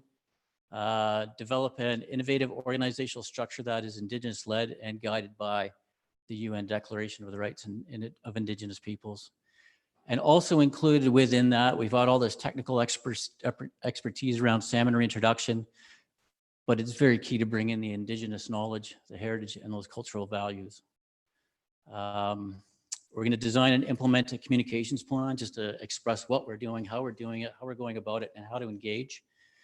And develop relationships and partnerships in Canada and the US. This is key. This issue is transboundary, and there's work being done right now south of the border, Colville Confederated Tribes, Spokane Tribes of Indians, all the bands and tribes below that imaginary line are all working diligently to look at the feasibility of getting salmon back up.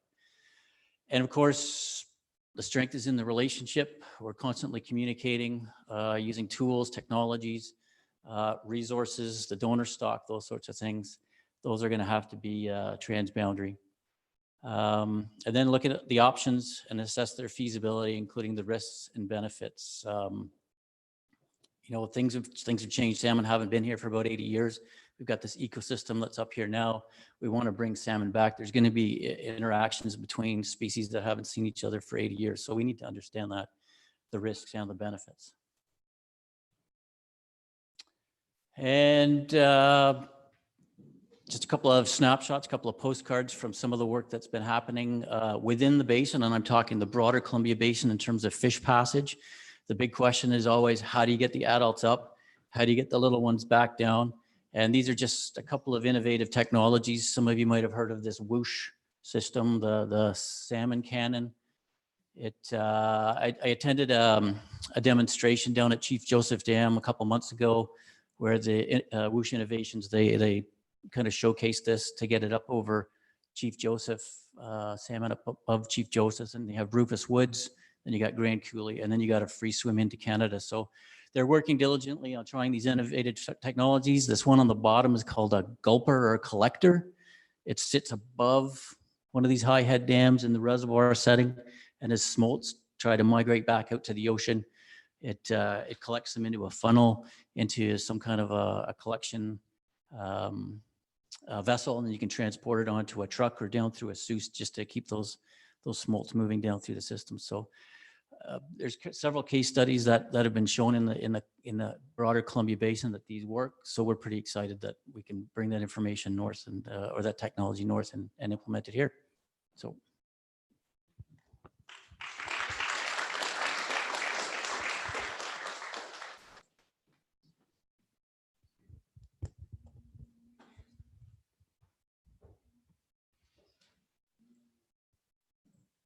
We can jump in right into ecosystem function. All right, I'm staying up here.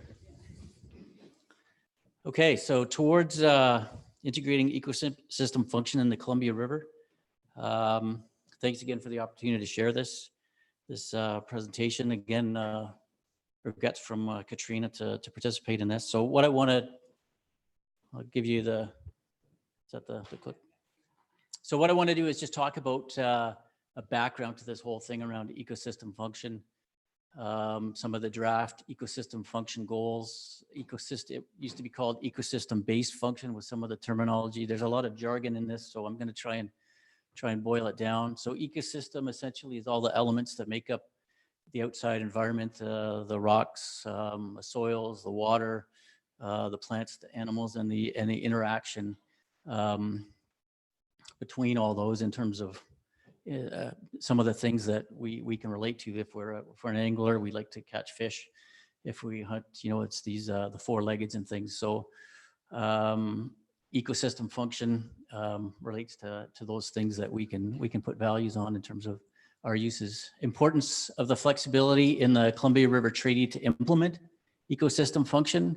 What we heard in the past was, historically it was flood control, hydropower, and now here's this third leg to the stool that we need to get ecosystem function in there.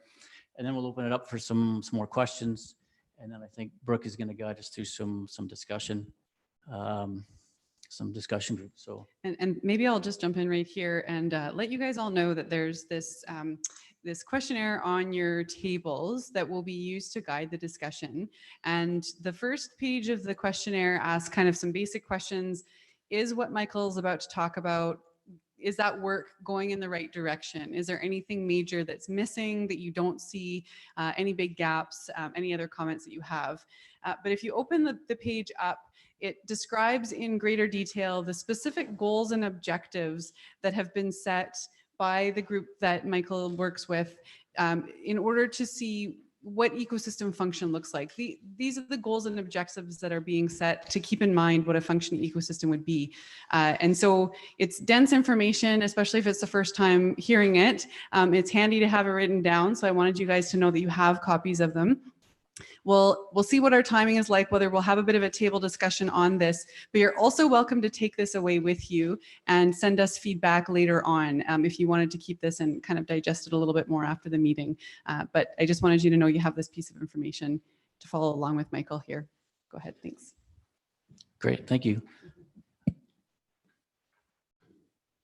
So at this time, I'd like to invite my fellow collaborators, Nathan and Natalie from Secwepemc and Ktunaxa Nations to give the Indigenous perspective on ecosystem values. Hello again. The respecting Secwepemc Uluk, Secwepemc Uluk is just the lands of the Secwepemc people. And of course, that's one of the fundamental pieces of our values and our beliefs, is to respect the land and all of the resources on it, our natural world. All of our history and our stories are about that, the importance of our land, and we must respect it. And of course, today we simply say priority must be given to improving ecosystem health within the Columbia River Basin. I'm going to have that translated into Secwepemc Uluk, or Secwepemc Steen rather, so that our elders will be responsive. But the idea is, and it's something that's shared with the other nations as well. The big thing is that if we must respect and take care of the land, or it won't take care of us. And I think in the larger world, we find that's true as well. We have to take care of our natural world, or we end up feeling the effects of that lack of care. Nuku Setetqua, Nuku is just one, Setetqua is river. And that we see that the river is the best kind of river, is one river, where you have a river flowing in its basin to wherever it goes. And it's one thing. It's all of its pieces are connected. And we must take into consideration the whole Columbia River Basin when we work toward protecting Indigenous cultural resources and sustaining clean water and healthy populations for fish, wildlife, and plants. So we see it as one system, an ecosystem on a very, very large scale. And the health of one area, or the lack of health in one area, really impacts some other place within the system. So that notion we're following through within the kind of research that we're conducting. Gustin.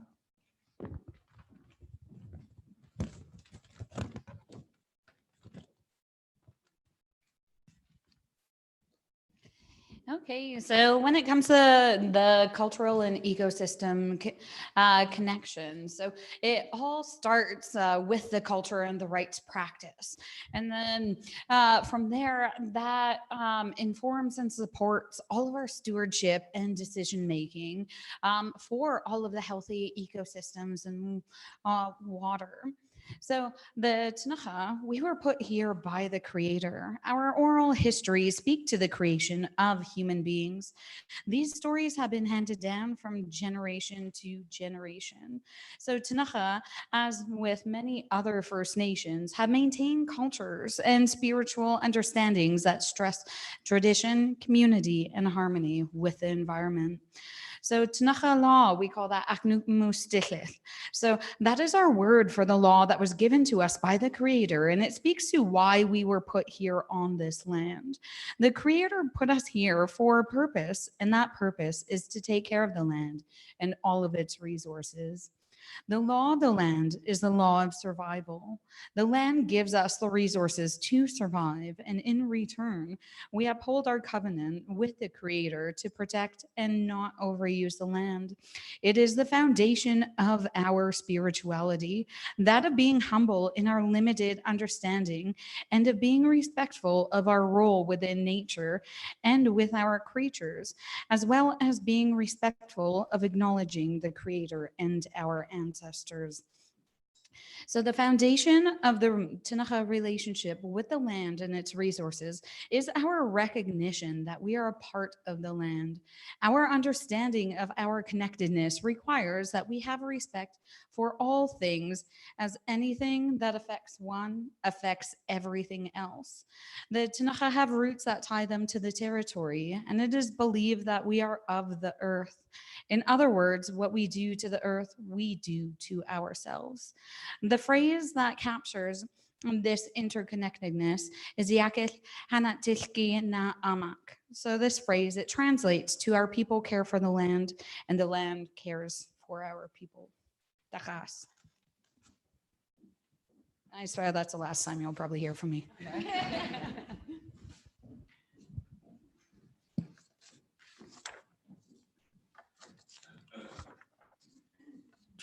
Thank you, Nathan and Natalie, for that. In terms of the Syilx Okanagan perspective as well, very closely linked to the land. This is the water declaration, the Syilx Water Declaration, and I think it's available on our syilx.org website. But I just want to read just a couple of things just to jump out from a Syilx perspective. Water is our relation. Water is our most sacred medicine. Water nourishes, replenishes, cleanses, and heals. Any use of water should be an act of reverence and a commitment to our responsibilities of all life, now and to come.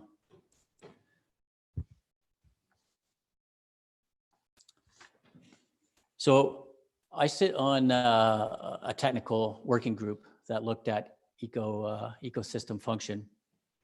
And in terms of the legacy of the Columbia River Treaty and how the treaty impacted BC ecosystems, we got a series of graphics. These came from a report published through the Fish and Wildlife Compensation Program in about 2011. It was called the Dam Footprint Impact Study. So it attempted to look at all the different elements of the ecosystems and trying to quantify the losses. So we've got at the top there the different reservoirs that were created behind these CRT dams. We've got Kimbasket behind Mica Dam, Arrow Lakes behind Hugh Keenley Side Dam, Kukanuza behind Libby Dam, Duncan behind Duncan Dam, and then the running totals there. So this is hectares. Hectares are, there's about 2.5 acres in a hectare, I believe. So you can see in terms of the magnitude of basin-wide losses of some of these elements. And we'll take a closer look here at the Arrow Reservoir System, Arrow Lakes. 35,000 hectares of lakes impacted, over 2,000 hectares of rivers, 50 hectares of streams, shallow ponds, 103 hectares, gravel bars, upwards of 3,000, wetlands, floodplains, upland ecosystems. So no small numbers, huge in fact, 51,000 hectares impacted within the Arrow Lake system.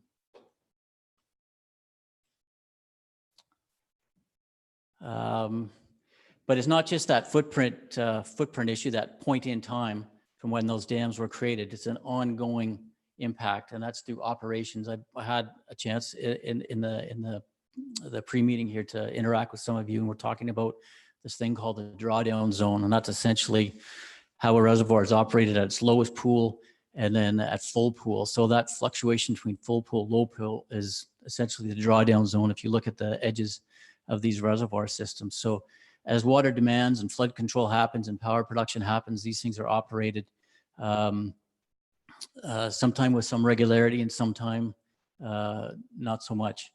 But there's other impacts that are ongoing since the 60s and happen to this day. So nutrients get trapped behind these dams and get lost to downstream systems. These barren ecosystems in the drawdown zone, you saw some of those slides earlier, these dust storms where those areas are exposed and are essentially biological deserts and no rooted matter to hold soil, so they get whipped up and you got these dust issues. Inaccessible streams for spawning fish, particularly in fall when water levels are low. We're in drought conditions and things like kokanee are trying to get back to these natal streams to spawn, and they're limited. They can't navigate these drawdown zones. Rapid changes below the dams. So as you turn a switch on to produce power, you get a deluge, and then everybody goes to bed at night and you turn the power down, and the fluctuations downstream of the dam changes and strands fish and things like that. And also turning on that tap really quick can aggravate or mobilize gravels and things like that and shoot them down, and they become unavailable as habitat. So in terms of the support of including ecosystem function in a revised treaty, that's been going on since about 2011, and I think there was some mention about these town halls that happened throughout the basin, getting input from people like yourselves, from some of the people that work in industry like biologists and things like that, the power producers who operate the system, getting input from them. Most importantly, Indigenous nations advocating for that ecosystem function to be part of the discussion. Initiation of local governments committee, we heard about that earlier, and same train of thought. Everybody was on the same page to include ecosystem function in the discussions. So in 2014, the decision was made by the province to add ecosystem values to the treaty discussions. Some of the verbiage here, the province will explore ecosystem-based improvements, recognizing that there are a number of available mechanisms inside and outside of the treaty. So when we talk about that, within the treaty, we're talking about discharge flow, and we're talking about storage in these reservoirs. So those are two elements that will come up into how we start to measure things later on. And similarly, across the border, buy-in by the US groups with input from the tribes as well, recommending that ecosystem function is part of the discussion. So everybody is on the same page regarding the importance of ecosystem function. So some terms. So when we start to get into some of the technical work, we have to understand what it is we're talking about. How do we measure certain things, and what are the outcomes, and how do we interpret that? So this is some of the elements that we're working with. We have to have goals and objectives. So what is it we want to get out of it? What are the outcomes compared to what we've had in the past or the baseline? An example of that is increased area of floodplain, wetlands, and riparian habitats. These are very important habitats next to water courses, very productive in terms of vegetation, wildlife, amphibians, those sorts of things. Performance measure. these are the units. What is it we can measure when we're talking about flow and discharge and reservoir fluctuation? How can we measure something that relates to what our goal and objective is? So in terms of an example for performance measure for floodplain, wetland, and riparian habitats, it's area. So a spatial extent, the hectares, the amount of habitat that we have gained through this new operating regime versus what the baseline was.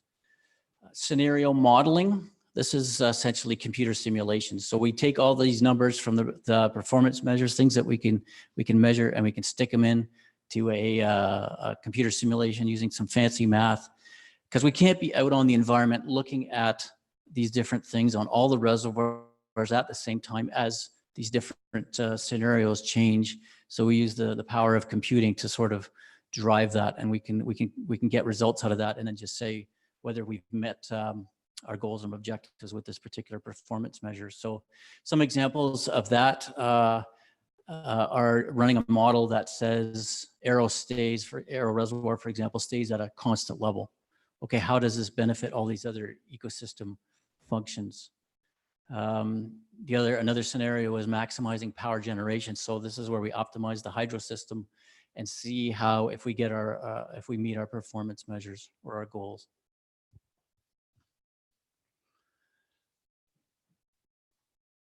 So this is for the last year or so, since about November 2018, we've been collaborating on the Indigenous nations on the Columbia here have been collaborating on this technical exercise to look at these at ecosystem function.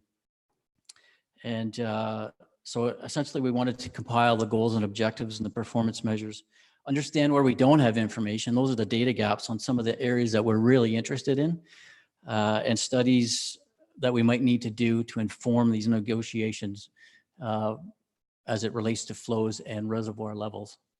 So what do? We worked with a consultant, LGL, so helped to congeal all of our inputs. We had representatives from the Secwepemc, the Ktunaxa, the Syilx, to sit down in a room and just talk about some of the environmental ecosystem elements. We developed this document here. This is a work in progress. This is essentially a summary of our work, looking at a certain set of themes, which I'll touch on in a second, and the goals and performance measures. And then we shop this out for peer review, what they call it, to other professionals in government, in academia, to take a look at this and see if it makes sense, if it's a scientifically sound approach.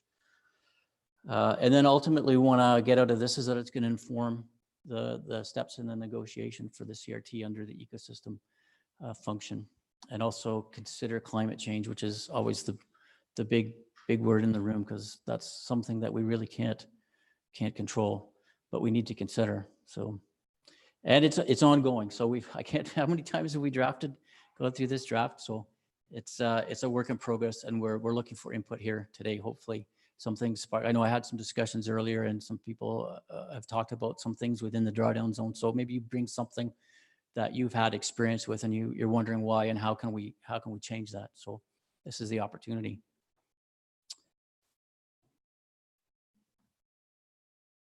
Still stuck on that one? Okay. So I wanted to spend a few minutes here just talking about some of these goals, and these are maybe these are where things are going to start to speak to you from what you've seen out there from an ecosystem point of view. So some of the general goals: improved ecosystem function to support Indigenous cultures and all the things that are tied very closely to that, including responsibility, access, and uses. So access to, for example, salmon and other fishes, first foods, those sorts of things. And then the similarities or perhaps differences between other residents in the basin that have had access to some of these things in the past that they notice have disappeared since the treaty's been in place and the operations.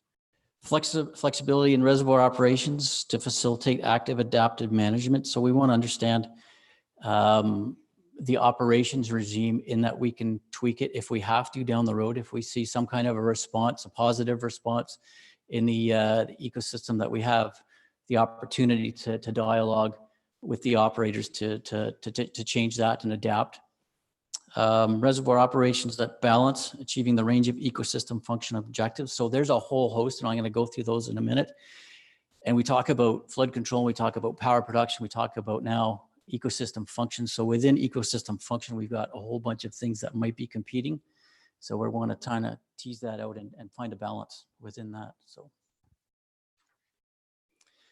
here we spent considerable time trying to boil things down. It's you know, when you're sitting in a room with professionals, you have splitters and you have lumpers, and you want to try and simplify things, but also get to the root of what you really want to achieve. So we ended up coming down to 4 main themes here.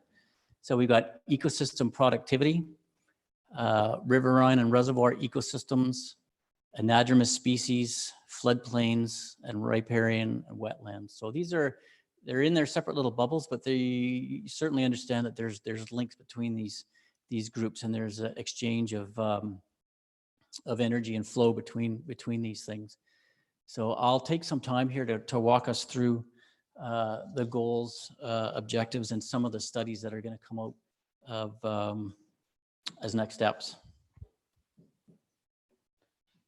So in terms of ecosystem productivity, we want to see an increase in primary, secondary, and tertiary floodplain, riparian, wetland, and upland ecosystem productivity. So there's a lot of jargon in there. Primary productivity is essentially, you know, our algae, our plants. Secondary is things like insects, perhaps lower level birds, that sort of thing. And then tertiary is at the top. So you're thinking the food web or the food triangle. So all elements relate, all biological and non-biological elements that those things rely on in terms of improving productivity in that sort of an environment. Another goal under ecosystem productivity is to improve physical conditions in aquatic, riverine, and reservoir ecosystems to optimize food web production and transfer of nutrients between trophic levels. Again, a lot of jargon there. Essentially the same thing we just talked about on the terrestrial end or the edge of the river and out. And this is in our reservoir system. Some of you probably are familiar with the nutrient supplementation programs in Arrow and Kootenay Lake. So we want to take a look if the treaty can help us achieve natural physical conditions in terms of increasing or improving aquatic productivity. On to the next theme, floodplains, riparian, and wetland ecosystems. Goal A is to increase area of functioning habitats for native species that use floodplain, riparian, and wetland ecosystems in upper elevations of the drawdown zones and affected river reaches of the CRT. Goal B, increase wildlife habitat connectivity, both within the reservoir drawdown zones, from the drawdown zones and affected river reaches to adjacent upland habitats.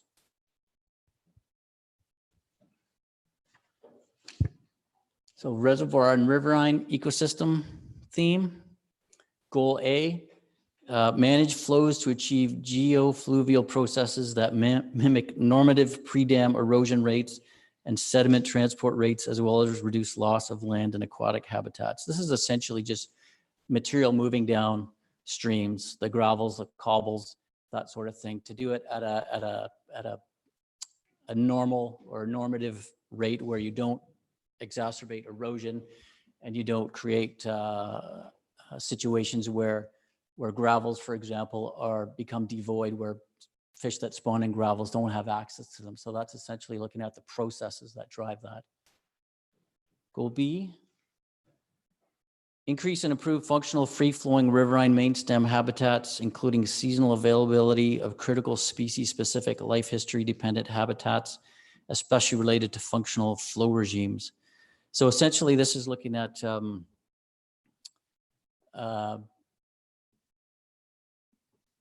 stranding issues. We know here on the lower Columbia below Keeney Side Dam, there is some operating regimes that are very sensitive, for example, to rainbow trout and whitefish spawning periods.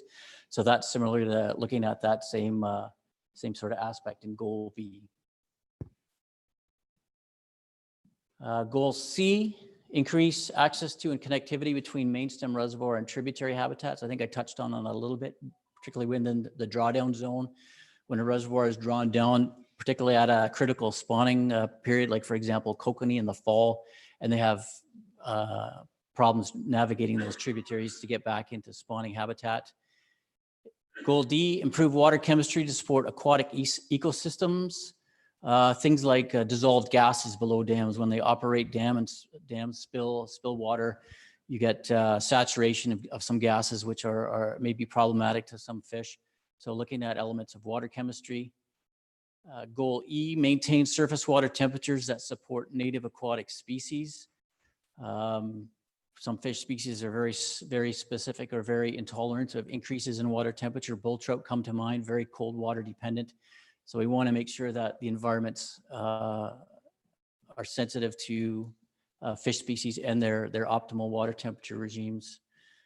Goal F, reduce current levels of fish mortality directly due to hydro generation operations. These are things like fish stranding below reservoirs when peaking, during different peaking regimes.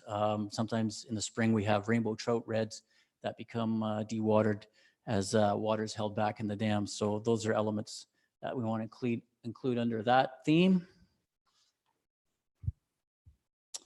Anadromous species, and these are ocean going. These are the ones that go right out to the ocean and return as part of their life cycle. Salmon are typically the keystone species there, but we also have other things like the lamprey and some sturgeon.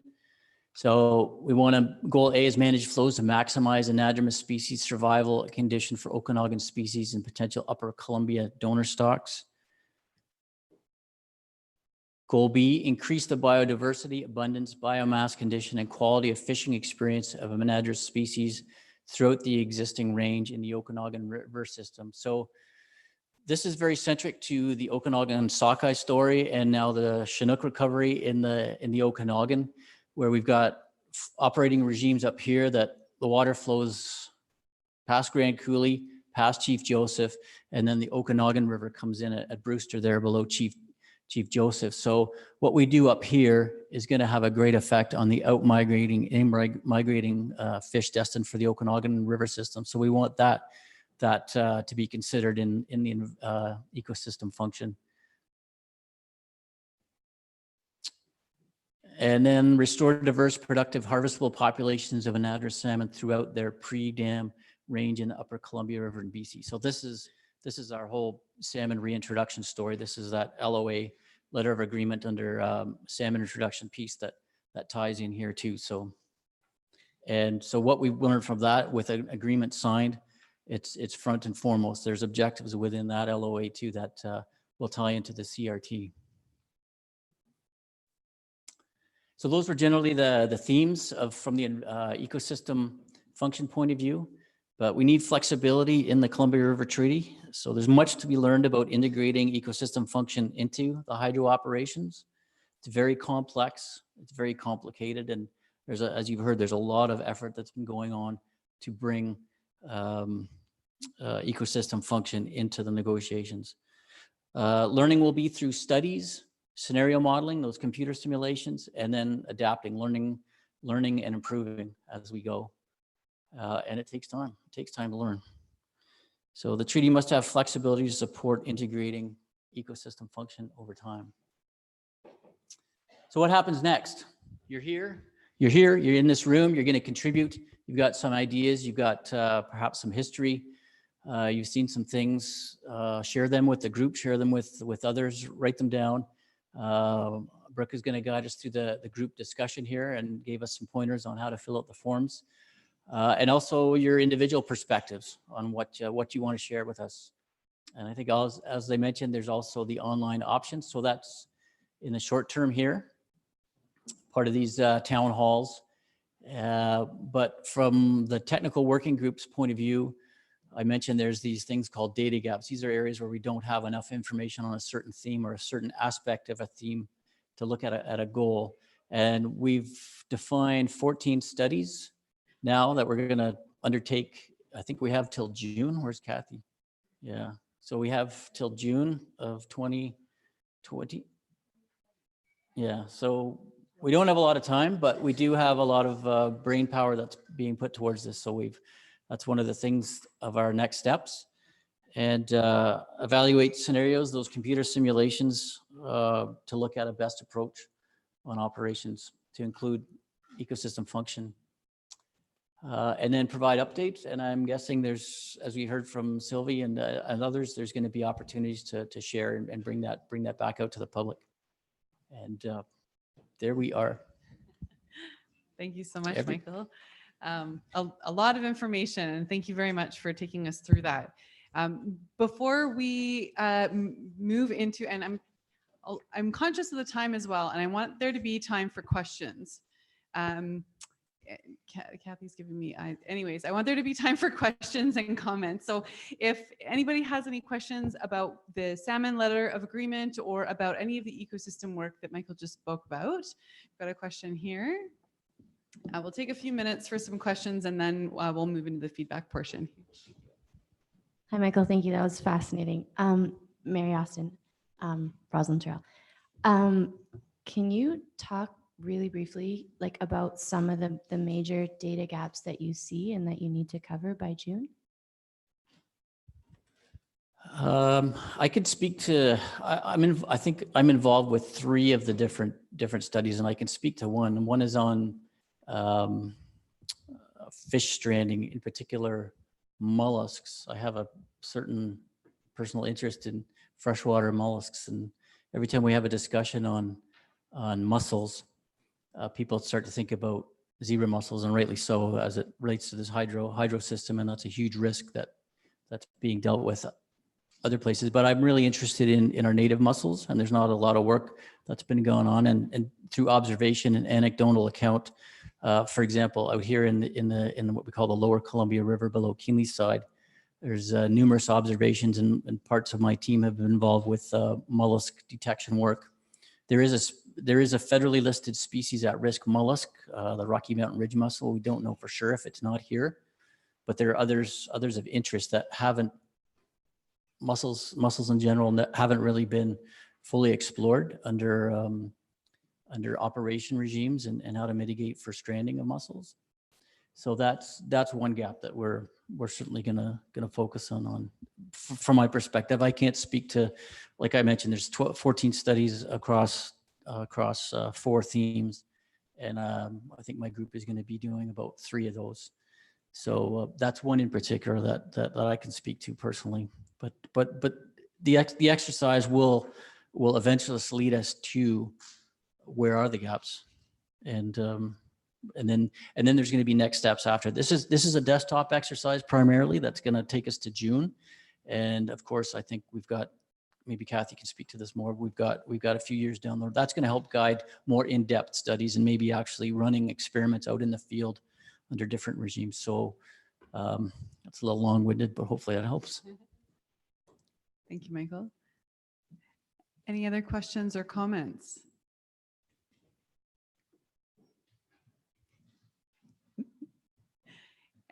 Anybody who's thinking everything through and digesting it and trying to figure out what this means just yet? I think so. Thank you very much for that, Michael. Yeah, absolutely.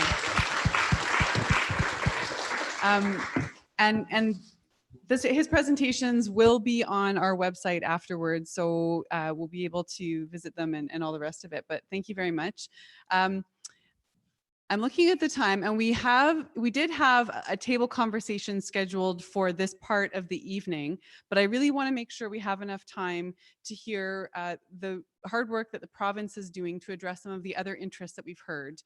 We heard basically across the entire basin the importance of including ecosystems into a modernized Columbia River Treaty, and you've heard now a bit of the work that's going into ensuring that that happens. But I'm wondering if we could leave the table conversations for the end of the evening. We might actually just ask you to take your forms and leave your notes on them at the table, or take them with you and get your feedback to us at another time. And then we can hear from Ingrid Strauss, my colleague with the provincial government, about some of the work that she's doing to address community interests. Is that okay with everybody? Okay. All right, so thank you very much. And I'd like to welcome Ingrid up to the front here, who is going to share with you some of those topics. Thank you. Thank you, Brooke.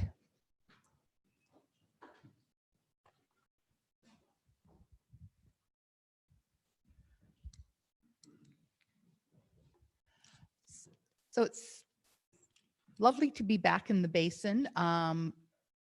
Back in 2012, 2014, when there was the first round of negotiation or consultation with the communities, I was here leading the public consultations. So I've been away for a while, working mostly on regional economic development and on various sectors in the province. And I'm really, in April, I came back to join this team and to work on some of these domestic issues that have been around for a while.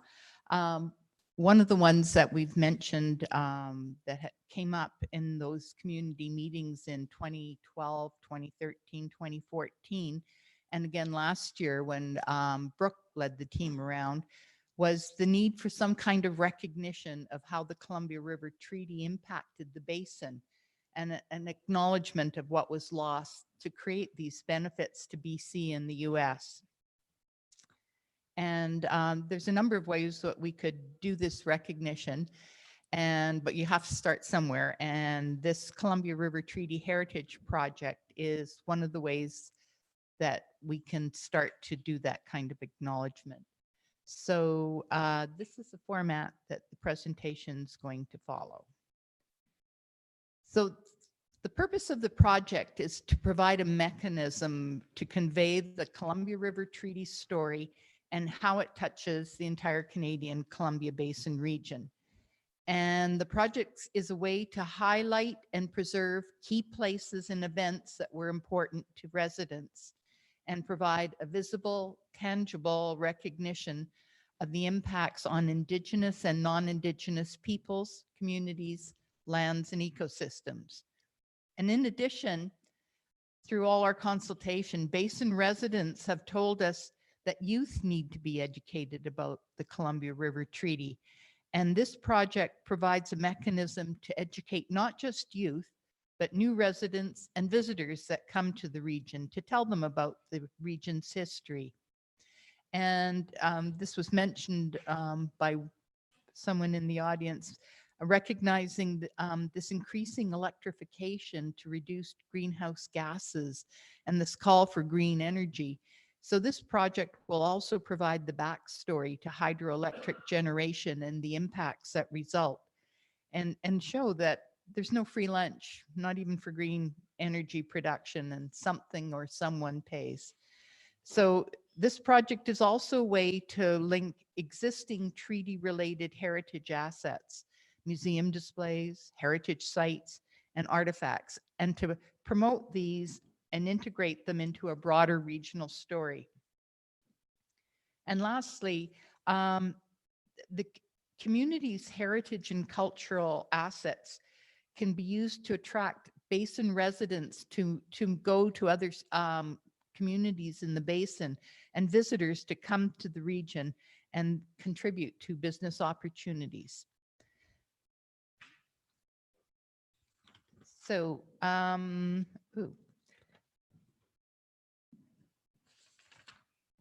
right. So this map is a modified version of the one that's on the Columbia River Intertribal Fish Commission website. And this just highlighting the Canadian Indigenous nations that are impacted. So the stories of the impact of the Columbia River Treaty to Indigenous peoples isn't widely known at all. And in Canada, as we've heard earlier, the First Nations that were impacted by the Columbia River Treaty are the Ktunaxa, Secwepemc, Silks, Okanagan nations, and the Sinixt peoples. And the Columbia River Treaty dams also impacted Indigenous peoples, or tribes as they're referred to in the US, including the Kootenai tribe of Idaho, the Confederated Salish and Kootenai tribes of the Flathead region, or the Confederated Tribes of the Colville Reservation through their Arrow Lakes division, and that link to the Sinaiaks people. So this project is an opportunity to make these stories known as well. So the project is a branded heritage touring route that links a series of commemorative or interpretive signage located at key locations related to the Columbia River Treaty. So the signage would convey the local place-based information of the impact of the treaty on the Indigenous and non-Indigenous people, but be linked to an overarching regional story of the Columbia River Treaty. And the touring route would be supported with promotional materials, social media, a mobile app, a website, and a marketing program. And there would be youth-friendly components as well. And as we've come around to a meeting in various regions, people keep giving suggestions of what youth-friendly components would be, and they're amazing. So some of them could be video vignettes, a geocaching activity, an acknowledgement of some kind, like if there was a passport and you went to all of the sites. And someone else suggested an augmented reality app for smartphones, so that if you were at a particular location, you could look at that location through your phone and see a picture of what it used to look like. And then as part of the economic development aspect, tourism experts note that cultural and heritage tourism is the second biggest motivator for travel. And this is particularly true of the boomer generation that actually add a lot to the tourism dollars in a region. And there are many heritage routes in Canada, so we know that they're successful. And in fact, the Basin region is actually known for its incredible touring opportunities that feature communities and products. So the focus so far has been on soft adventure or nature-based activities, arts and culture, and national and provincial parks. And this Hot Springs and Heritage Circle tour is an example of a tour route developed and promoted by Kootenay Rockies Tourism. And this project is going to benefit from Kootenay Rocky Tourism's tour development and marketing experience. So this next slide shows an example of what some interpretive signage could look like. This example is from California, but I just wanted to show the kind of breadth of information that could be shared on a single sign. But it's going to be up to each community to decide what stories they want to share and how they want to convey the stories. So some communities might want a commemorative plaque, or others might want a picnic kiosk with signage like this. And while others might want to feature existing infrastructure, such as the Waldo Church that was moved to Baines Lake to escape flooding. So there will be community design guidelines so that the overall look and branding elements are consistent throughout the basin, so that when people are doing the heritage route, they know that this is all part of that whole story, but it'll become individualized by the communities. So this is going to be a multi-year project. We're going to start off with a steering committee, which is responsible for ensuring the project is developed. And right now, they're not responsible for developing the content. They're steering, they're not rowing.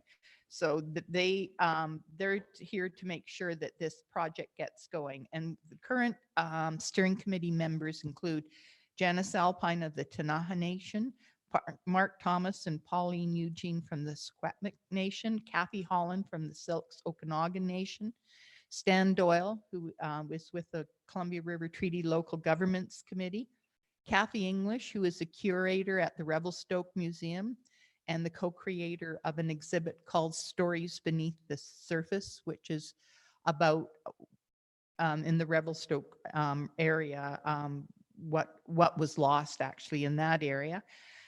Wendy Van Pimbrock, who is with the Kootenay Rockies Tourism, Ursula Faller, who is a senior heritage planner with the province's heritage branch, Bruce White, who is a senior tourism development manager and an editor of a number of guides to cultural and heritage tourism, and he's with the province. And Jerry Brightwell and Richard Topazer, who are regional economic development managers with the BC Rural Development Unit. And the steering committee is working on developing a detailed strategy, action plan, and budget to use to apply for funding. Once we have funding, hire a project lead to undertake that outreach to generate the project ideas and to gather the stories and identify locations and asset and do the targeted outreach and the broad public outreach. And with all this input gathered, then the project design commences. And we think that'll take to the end of year 1. And in year 2, the project design would be completed. Communities would have finalized their stories, and then you'd begin writing the content, placing this, building the signage places, getting highway signage up, and developing the promotional material. And years 2 and 3 would begin with promoting the touring route to basin residents, because I think they're going to be the most interested in this, and to the youth. And we'll use community and educational organizations. And then after that, we'll market and promote the touring route to visitors by using tourism destination organizations. And we'll also assist communities to promote other local attractions and events. And if they're interested, to develop business opportunities like bed and breakfast, arts and crafts, points of sale, farm stands. And there will also be the ongoing need for maintenance and updates. So we're looking to hire a contractor with experience in developing business plans for heritage projects to develop the materials we need to apply for funding. And we expect to have this material ready in early 2020 in time for applying to funding programs for the 2020-21 fiscal year. And we'll be applying to federal and provincial programs as well as regional agencies such as Columbia Basin Trust, Southern Interior Development Initiative Trust, and BC Hydro. So it's not too early to start a conversation in your community around these questions that are listed here. Like, what are your stories that you want to share, and how do you want to share it? And who would be the lead in your community to gather these stories? So once a project manager is hired, they'll organize those community meetings to develop a Made in the Basin project. In the meantime, feel free to contact me with information regarding your community's lead organization or lead person. And we're creating a file that'll be passed on to the project manager once they're on board this project. So that's it for the Heritage Project. Just trying to keep an eye on the time. So a number of the projects that we're working on, one of them is a Arrow and Kinbasket Reservoir geospatial products project. So the objective of this project is to create spatial mapping products from aerial imagery of the 2 Columbia River reservoirs, Arrow and Kinbasket. So BC Hydro gathered aerial imagery of these 2 reservoirs in the spring of 2019. And once, and they're working on, they're working on fixing up the data, orthorectification and aerial triangulation work. And then they're going to make this data available to the province. And we're going to engage a contractor to produce digital elevation models and a couple other products that can be used by the Columbia River Treaty Indigenous Nations Working Group, but also this data is going to be made publicly available so any other researchers can use it to do research in the area as well, and hoping that it will help develop information that can help inform negotiations and for ongoing adaptive management. One of the things I think that was on the list was the Duncan Dam Fish Passage. As many of you know, the dam was constructed in '67 and '68. Dutchy Wagenigan, who was a BC Hydro senior Duncan Dam operator, noticed that bull trout were circling around at the base of Duncan Dam. And so he altered flows to allow fish passage through the low level gates and discharge tunnels so they could get into the upstream Duncan Reservoir. But to gain access to this discharge tunnel, the fish had to leap 1.5 to 2 meters into this flip bucket, which gave the entrance to the discharge channel. But in 1994, they constructed a removable weir, so it reduced the height that the fish had to jump to get into the fish bucket. And that allowed smaller fish to do it, to make that jump. But in 2011, the weir was damaged. A technical working group was formed in 2015 to look at improving the weir with a permanent structure. And the group included biologists from BC Hydro, Ktunaxa Nation, Silksokanaga Nation, including Michael, Secwepemc Nation, and DFO, but the province wasn't part of that group. And an overview assessment at that time indicated that there would be limited productivity benefits to fish passage for whitefish and kokanee, and that it would be technically infeasible to operate a fishway or fish weir year-round. And at their last meeting in December 2018, there was a decision by BC Hydro to seek a cost estimate on a concrete multi-step weir, and then things appeared to stall. So in May and throughout the summer, the Columbia River Treaty team began phoning BC Hydro, and talking to all of the biologists from all of the groups that I mentioned about the work and what was going on. And the end result was on October the 7th, BC Hydro reconvened the technical working group. They had a short meeting. They extended an invitation to the province to participate. They provided their cost estimates for the multi-step weir, which ended up being substantially higher than original estimates. And at this point, what they're doing is they're relooking at the problem. They're responding to information requests from the technical group that include this overview assessment that had happened earlier. And that's where things stand right now. And our team will continue to monitor the situation there and see where that goes.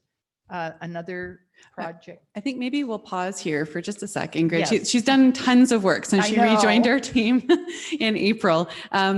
So far we've heard Ingrid talk about the work she's done on acknowledging what was lost when the treaty dams were put into place, I need to wrap my head around the geomapping that's going on, but that work, that she talked about that work, as well as looking at the feasibility of fish passage at Duncan Dam. There's a couple of other projects that she's working on, but I want to pause here just to see if anybody has any questions or comments for Ingrid at this time on what she's talked about so far. I know it's getting late in the evening, so if you have any questions or comments, now's the time to ask. Yeah, Grant, let me run to you with the mic. About that mapping, did you say you're going to go right from the border all the way up, or was it just the reservoirs? No, it's just the two reservoirs, Arrow and Kinbasket. Is there And it was any the drawdown any zone chance of area. running it down to the border? There was some work done, I think, that was funded by Columbia Basin Trust. It was around Kootenay Lake and some of the rest, but I don't think it Yeah, went but down to the border. the mapping that's is really needed to be upgraded from the border right to the Hugh Kingley side. Well, right now we got access to some pretty cheap data from the two reservoirs, and that's what we're going to work with. But as money becomes available, we'll look at see what else we can do. Thanks, Grant. Any other questions or comments for Ingrid? That's great. She's got a couple more, 1-2 more projects. Curious if we have about another 5 minutes to hear just a brief summary of. Right. brief summary, Creston Valley Dikes. They've got 100 kilometers of dikes that are managed and maintained by 5 diking authorities in the lower Kootenay Band on the Kootenay River and 1 diking authority on the Goat River. They've had an issue for decades. They're having difficulty maintaining these dikes. They identify access to funding as a key issue. There's a number of federal and provincial funding programs available, but they're just available to local governments and First Nations, and these guys are private diking authorities. Because they operate singly, there is no coordinated effort for the overall management of the Creston Valley flood protection works. Each diking authority and the lower Kootenay Band act independently. And so, of course, there's a fragmented approach. There's duplication of costs. They compete for limited funding, and the taxation that they get for dike maintenance have been at levels insufficient to fund the required annual repairs. So what happened is we hosted a meeting with all the dike stakeholders on October the 24th. We included presentations on dike regulations, fish and fish habitat regulation, governance, funding, and also a consequence assessment of the Creston Valley dikes. So this is a province-wide study that hasn't been released. It'll be released, I think, in the spring. But what the study showed is that 20% of major consequence dikes, so like there's 5 levels of consequence if a dike breaches, and the highest level is high and the next level is major. And 20% of the major ones are in the Creston Valley. So at the end of this information session, attendees agreed that they wanted to have a follow-up meeting in 2020. And so we're providing them with feedback from the meeting we had, and then we'll begin phoning the diking authorities because they have to talk to their boards. So we're going to prepare them to be fully informed when they talk to their boards in April and March and April. So that's where that project is. And the other one is the Kinbasket recreational one. And we're just starting to put together a team and gathering information and reviewing some old studies and seeing where we can go from there. But that's at a pretty early stage. And we also have, for agriculture, we have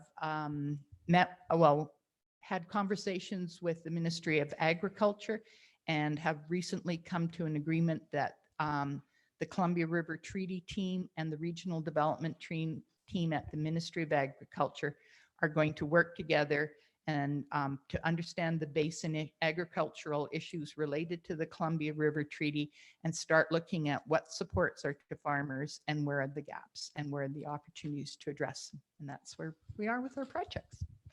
Great. Thank you very much, Ingrid. Yep. Thank you. Here, you can have this. Thank you. Yeah, I get 2 mics.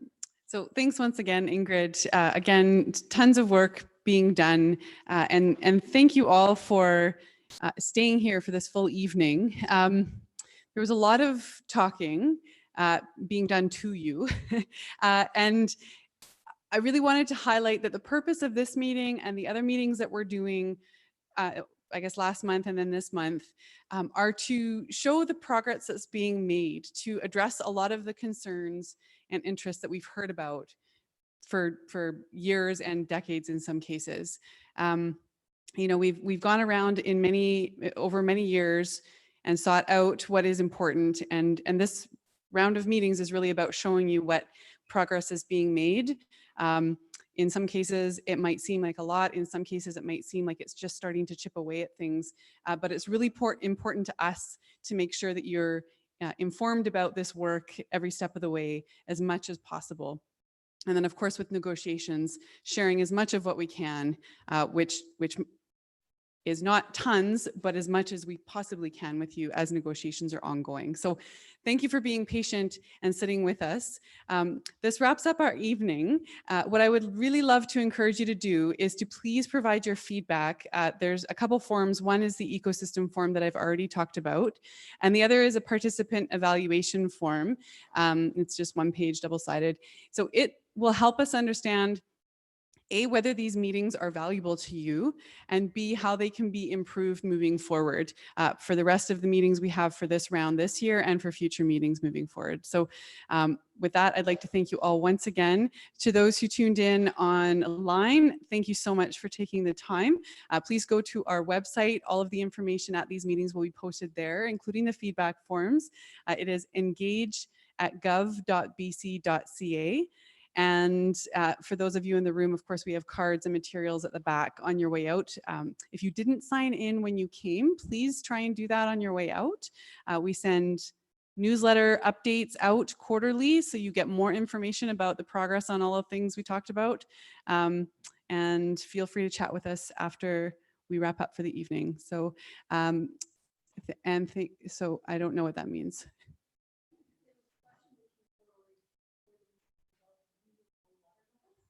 Okay. If there's a question about it, then we can absolutely address it. Is there, maybe I could pass it on to Marianne to address concerns about low water levels in this area. Marianne works for BC Hydro, by the way, for those who don't know. Go ahead. Hi, everybody. First, before I start in on what's been happening this fall, just wanted to let you know that we do have weekly updates that go out on our operations. So if you are interested in knowing what's happening on a weekly basis, please let me know and I'll sign you up for those. So we have seen lower than average levels on the Columbia River this fall, but they're certainly not abnormally low or outside of the historical range or outside of our normal operating regime. So a couple of things have happened. In September, we had a very wet month, and under wet conditions, we're required to hold back water. So flows from Arrow dropped to 13 kcfs, which is 1,000 cubic feet per second. So that's a requirement under the treaty, but there was also a big benefit to us here in Canada because we were able to store more water in Arrow. And right now we're looking at pretty low Arrow levels next February, certainly within our operating range, but we know that levels around 1,400 feet cause some challenges. So we want to do whatever we can to prop Arrow up. The other contributing factor is the Kootenay system. And so we had low inflows into the Kootenay system coming from Duncan and Libby, and that's due to fish flow requirements at those facilities. So the combination of the two did lead to having lower than average levels, but again, not abnormally low and certainly not anything that's outside of normal operations for us.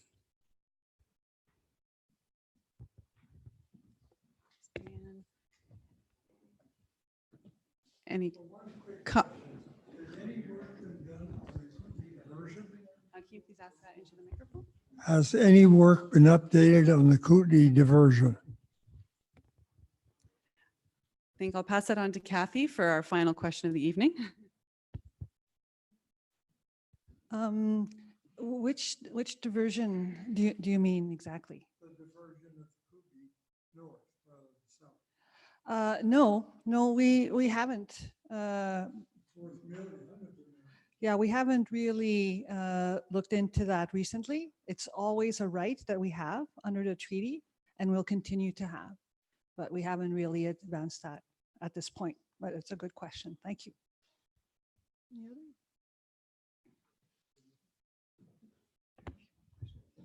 Any other questions? We do have a couple more minutes, so if there are any other questions or comments before we close for the evening.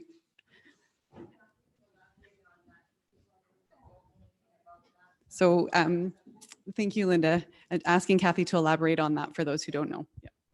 So in the treaty, Canada has the right to divert the Kootenay from a certain portion of the flow from the Kootenay instead of going south into the United States, that it can be diverted into the Columbia.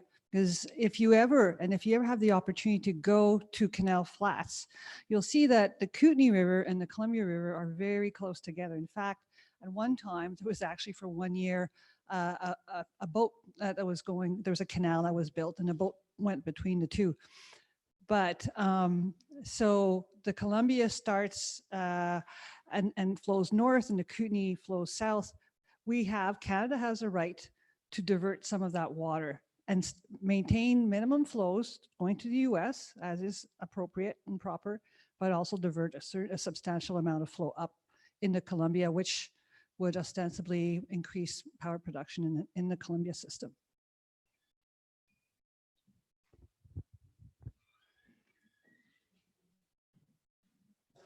Any other questions or comments?